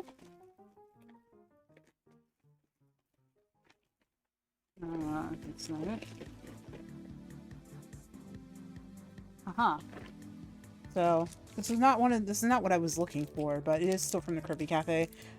There's certain flavors of like self-serve pizza or like, you know, single-serve pizza that you can get, and this is a margarita. And there's magnets for it. There's magnets. So like this is a magnet. And then there's like, you know, a good couple of other things that you can get, which are very cute.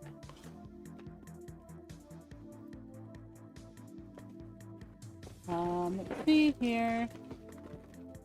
I think if I do want to just make sure things didn't get like totally bumped up and trying to, they probably did.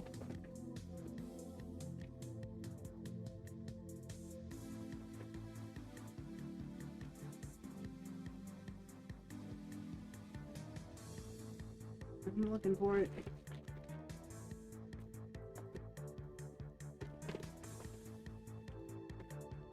Aha! So, another little side story. I was going to originally get this as a meal.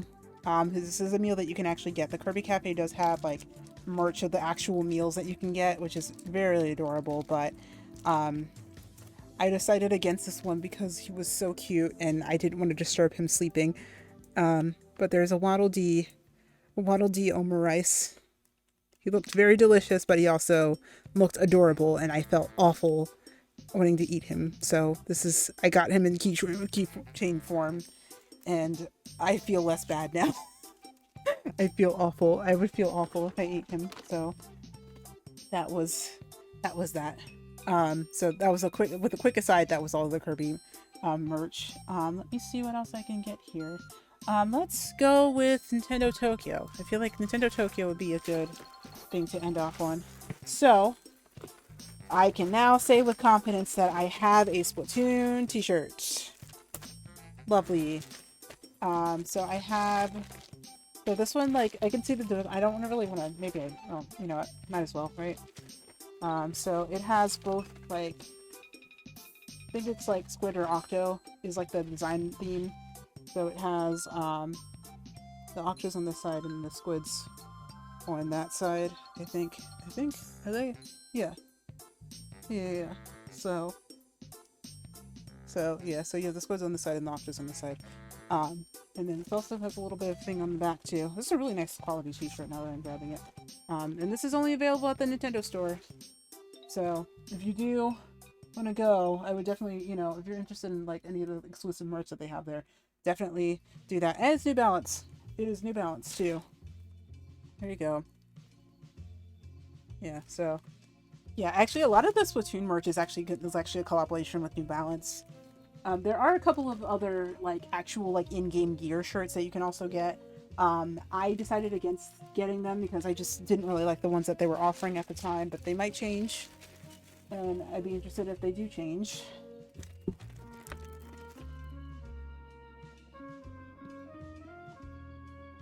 So I'm going to go ahead and just fold this up.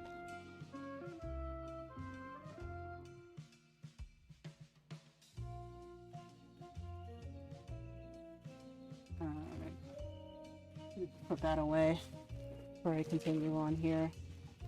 Let me throw this up here.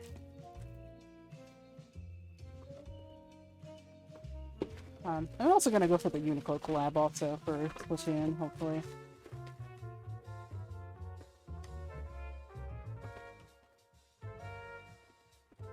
Okay, right on theme with that, there's also a Zelda shirt. I don't believe this is also New Balance, but quite literally just Zelda.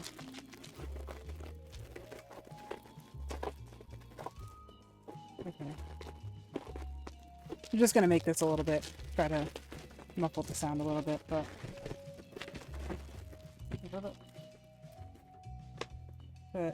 yeah, so this is, so it has Zelda on it. Oh, there's no plastic with this one, so we're good. Yep.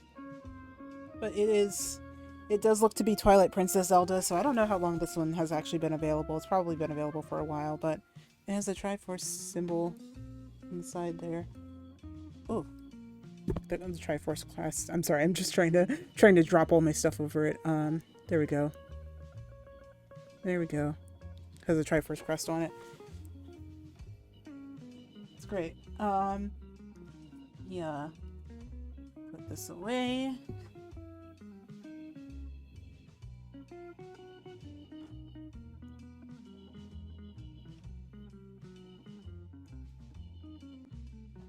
Yeah, and I want to try to keep them at least like a little bit nicer for a little bit longer. And then, let's see, what else is in here? I also have an Isabelle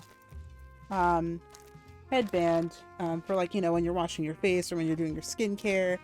This is really nice. It's like nice and cozy and stuff like that. It's really nice. So, yeah. It's a really nice cozy headband. Oh, well, this is actually for a friend, so I'm gonna actually put this with my care patches that I had there for the friends. So it was like a Sprigatito keychain.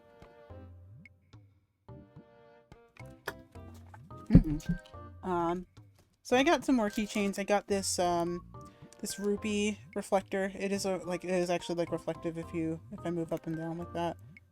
Yeah, so that's also a nice one. And I got another pencil case. I don't know where I'm gonna keep putting all these pencil cases, but yeah, so this is actually like the design that they have for the stores. It's gonna, come on, do the adjusting thing. There we go. So we have Mario, Inklings, both Inklings actually. I think the other Inklings on the back here. So you have Mario, Inkling Girl, Isabelle and the Villager, Link, Luigi, the Toads with Lakitu and Peach, Breath of the Wild, Link specifically, Tom Nook and KK, and Timmy and Tommy.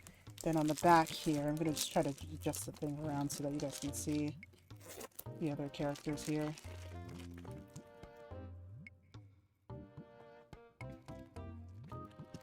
I didn't know why they have two links either, but they're around.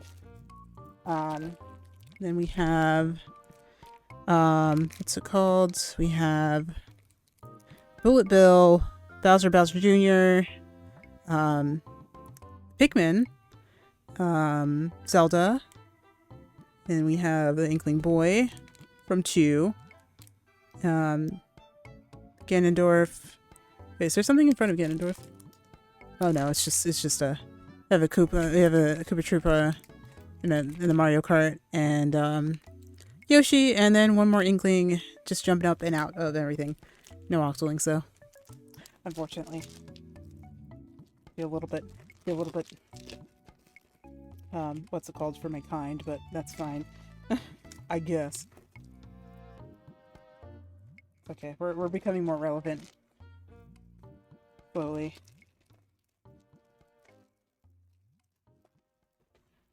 Okay, moving on here. There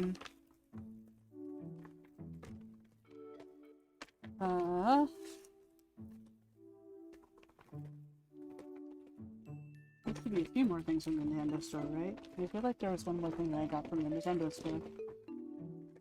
Oh, okay. So I think we have the last little buddy here. So I do need to go ahead and open this one, figure out which one we got. Let's see here. Alright. Let's see. Get a dupe? No! We didn't. You know what we got? We got Spiny. Here he is. All of his glory. There he goes. There he is. He's getting out there. So, alright, so we have Spiny and we have Mohawk here. We have Mohawk here. So they both have the Spiny ones. So neither of them are the ones that I have, which is Pineapple Head and the default. So there we go. 2 more little buddies. These they weren't the same because they could have been very much the same. I think that was it. Wait, maybe. No. Okay, so I got one last thing here, I think, and then I think that's all the Nintendo Store stuff. I believe. Yeah. Okay, so then there is the Hylian Crest here as well, so we also have that as well. So yeah, so I have a lot of I did get a lot of things from the Nintendo Store specifically. But here's some things that I got outside of the Nintendo Store, which are still Nintendo things. This is the pass case. Here's the pass case with the Tengen card in there, and I think I need to flip that this way. This is the one I got from Sukiya. And yeah, that's also in there. But yeah, as you can see, it's kind of fraying. I don't know if you guys can see that, but yeah, it's kind of fraying here. So I actually stopped using it because I was worried about it being, you know, frayed off, and then I'd just lose my Suica with everything on it, and I didn't want to use that. So let's see, some more Nintendo things. I got these Super Mushroom and question mark block pins at Super Potato, and this was in this was in Tokyo, in Osaka. Oh, not in Tokyo, in Akihabara. Let me see here. Also, this Tom Nook keychain. And then there's one more. I have one for Isabelle too. Put it off for a minute.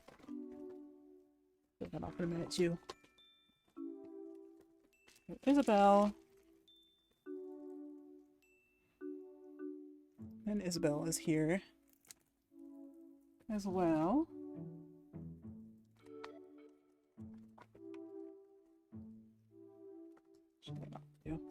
Okay.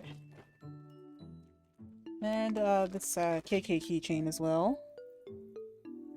I have enough to make an entire Nintendo Wii bag. If I didn't before, I do now. Goodness gracious. So yeah. Wait, can you focus, please? Can you focus? Not on my palm. On this way. On this. Ooh. Not gonna focus on anything now, eh? But yeah. Yep. Okay. Alright, and then I think we have one more blind box to open. And that is this Kirby keychain. So I think it probably is any one of these. Looks to be 4 possible ones. And we're gonna find out which one we got. Let's see.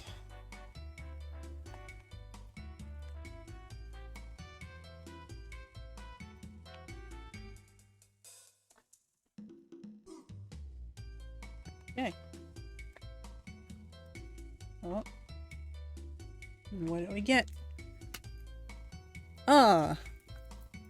Okay. Oh, he has a sweet potato. Looks like. Nice. Oh wait, I should get the sand out of the way. There we go. Kirby. Another Kirby. Yep. Nice. I'm gonna put that away for now.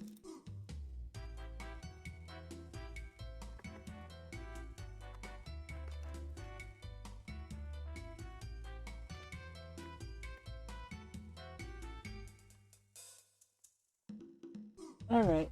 And then I think the last, like, actual Nintendo thing I got was, this is something that I got out of a Gashapon, or a capsule toy machine. And it's just this Mario, little fidget toy, I think. I just wanted to see what it was like. Let me open this and figure out what it actually does. I didn't actually get to do that.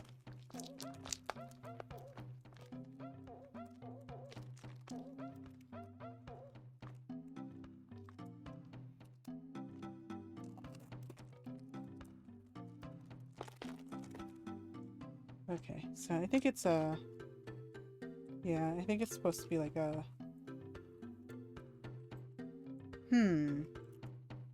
What do I do with this? Still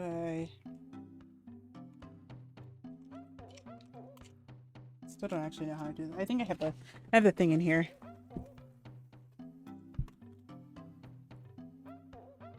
Ah.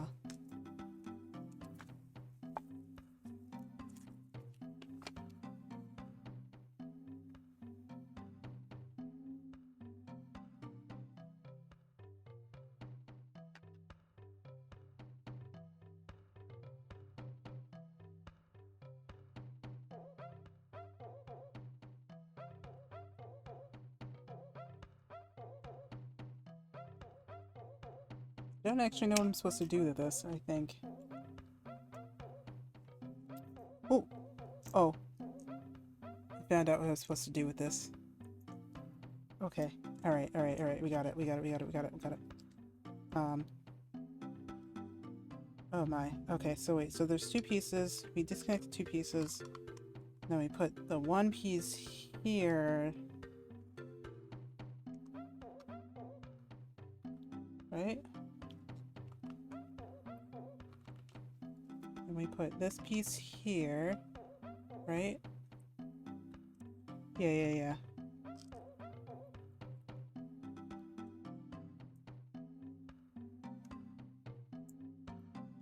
Ah. Okay.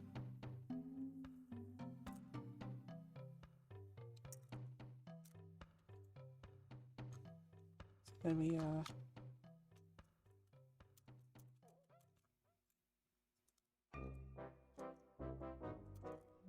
Ah.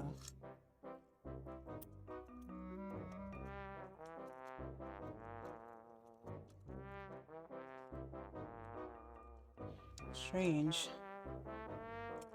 Oh.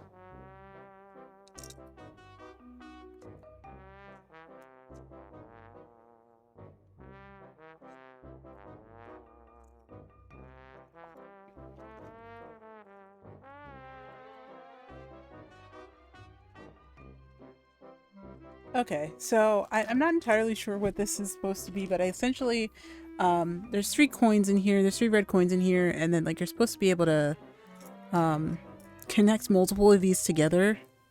And then it, like, apparently will do something if you do that, but I could not tell you what this is. I think it's supposed to kind of be like some kind of toy where you have the, send the toys along, I think, or something like that, or something of similar nature. I don't know. But for now, I'm gonna probably get these out of here. And then there's a way that you can store it where you can put the...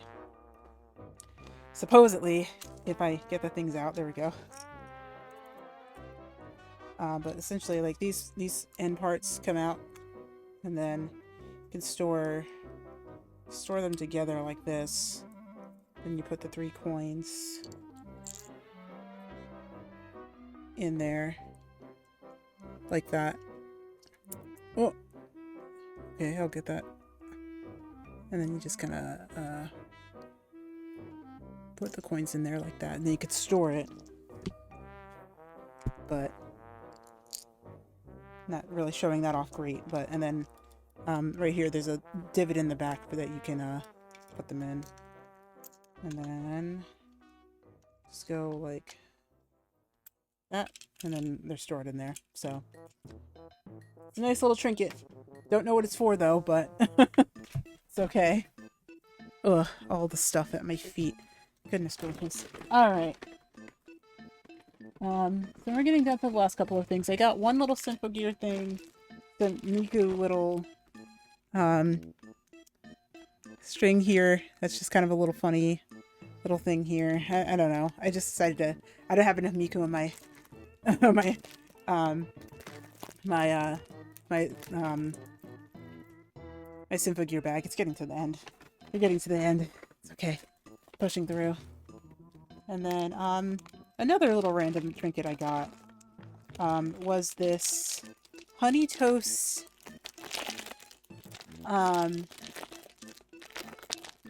this little honey toast thing that I also want in a capsule toy machine. But it's like a chocolate banana honey toast, and it's like really big, and it's really cute.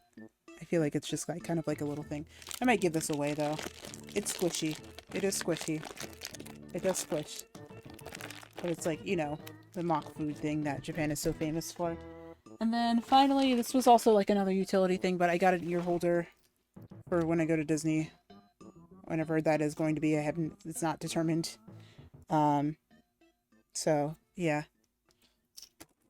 It'll at least be useful for me to hold my ears when I go on attractions and my bag's too small. Or maybe my bag's not too small. It just feels like it's kind of a good thing to have. Okay, so last thing is large. And is actually much larger than it actually seems. Or, like, it's actually probably a lot more heavy than it actually seems. So this is a Lolita piece. My address is also not on here, don't worry. But it's from Meta. This is like the one thing I bought at La Ferrette and had it sent to a friend and then shipped to me. But it is something in my wardrobe that I really needed. Ugh. It's a coat. It's a coat. And oh gosh. Hello. So yeah, it has a rabbit. It has like it's a rabbit ear coat. It has the rabbit ears and it also has cat ears and rabbit ears. It comes with both rabbit ears and cat ears. And I can just attach this little hood that's back here. You can see that there's a hood. If I turn it this way. And yeah, I tried to get it in pink, but they said like yes, pink is completely sold out. So we can give you the off-white one. And that one's available, and that one should be, you know, something that's going to be achievable for you to get. So, yeah, I bought a lot of stuff. Bought a lot of stuff that probably I don't even need, but it's okay. But listen, this is, like all I'm going to say is consume, you know, this will go in my bag. Most things are mostly for bag stuff. Oh, wait, no, that's not all I got. So there's a couple, like, I finished watching Spy Family relatively recently before the trip. I got, so, like, I tried like a couple of the gashapons. Unfortunately, I got this guy, who I hate so much, in another, capsule toy machine, but then I also got my favorite, Yor, so that's also, you know, at least, like, a little bit more of a, come on, focus, don't focus on me, focus on there we go, there you go. But I also got Yor, who is my favorite character, so we're good. We're mostly good. I also have this this Inkling sticker, which was for the Nintendo store, and I think there was actually like a stamp rally that you're supposed to do at certain locations, but I have no idea how to do it or what those other locations are, so I'm not going to think about it too hard. Well, guys, this was 4.5 hours. This was not as long as I thought it was going to be. But of course, just typical of me to go over time. So thank you guys for watching. Thank you guys for sticking until, you know, the very end, or even if you're watching the VOD of this, like, I feel like that's so worth just being here and just being, you know, present for what this chaos was at the end of it. So, for those of you, I am going to try to post this VOD actually as soon as I'm able to, so it'll probably go up, today's Saturday, so it'll probably go up on Monday at probably about, because I can't post it tomorrow, it has to last until 3:30 p.m. tomorrow at least, I think, or probably at 8 o'clock tomorrow, so I'll probably post it on Monday, Monday at noon. I'll schedule this for Monday at noon, specifically, even though we do kind of already have other things scheduled in terms of VODs. I just still have to, put those up. and make sure that that'll be there. So this will be on the VODs channel faster than normal, because I know a lot of people wanted to watch this one specifically because they wanted to like hear how the Japan trip was, and you know, all of that. So I don't know if people would be interested in a digest. I have no idea how I would digest this, but that would be something that would be a lot longer and probably go up on a different type of thing. So we'll see. If people just want to watch the VOD, it will just be available. And yeah, so this will be up on Monday. I'm gonna actually like at least make an effort to try to post it on Monday, at least just as like the full VOD uncut, with all of the breaks in between. But for now, we are going to go ahead and we are going to raid Little Pastel Idol, Alexis, who is in a karaoke, is doing a karaoke relay, or not relay, but a karaoke roulette stream. And she is, yeah, she's raising money for her newest single. So if you guys do want to support her, I'd really appreciate if you guys stuck around for that. In the meantime, I will see you guys again tomorrow for Breath of the Wild. We are going to be doing the rest of Akala. Maybe something else, perhaps. Maybe it's time we go get the Master Sword? Perhaps. I don't know. We shall see. Otherwise, I really appreciate you guys being here. Thank you guys for watching. I'm, you know, sorry that it went like way over time, but, you know, we'll pick up with that tomorrow. Of course, you know, feel free to still ask me questions about Japan. I'm more than willing to answer them. I feel like I still didn't even cover everything I wanted to talk about, but I covered most things, I think. I've covered most things. Anyway, I'm going to stop talking right now because my voice is like dead, and I'm going to let you guys listen to a much more beautiful voice than I am. I'll see you guys tomorrow. Let's go say hi to Alexis. And, I mean, if you guys want to join a raid message, then you guys can just, switch point raid message. Raid message. Probably be, secretly raiding our usual one. I don't think that was, like, anything. I don't think we really need to do another raid message, anything like that. I think it'll probably be fine to just kind of go this way. Yeah. I'll see you guys soon. I'll see you guys tomorrow. And, appreciate you guys being here. Good night.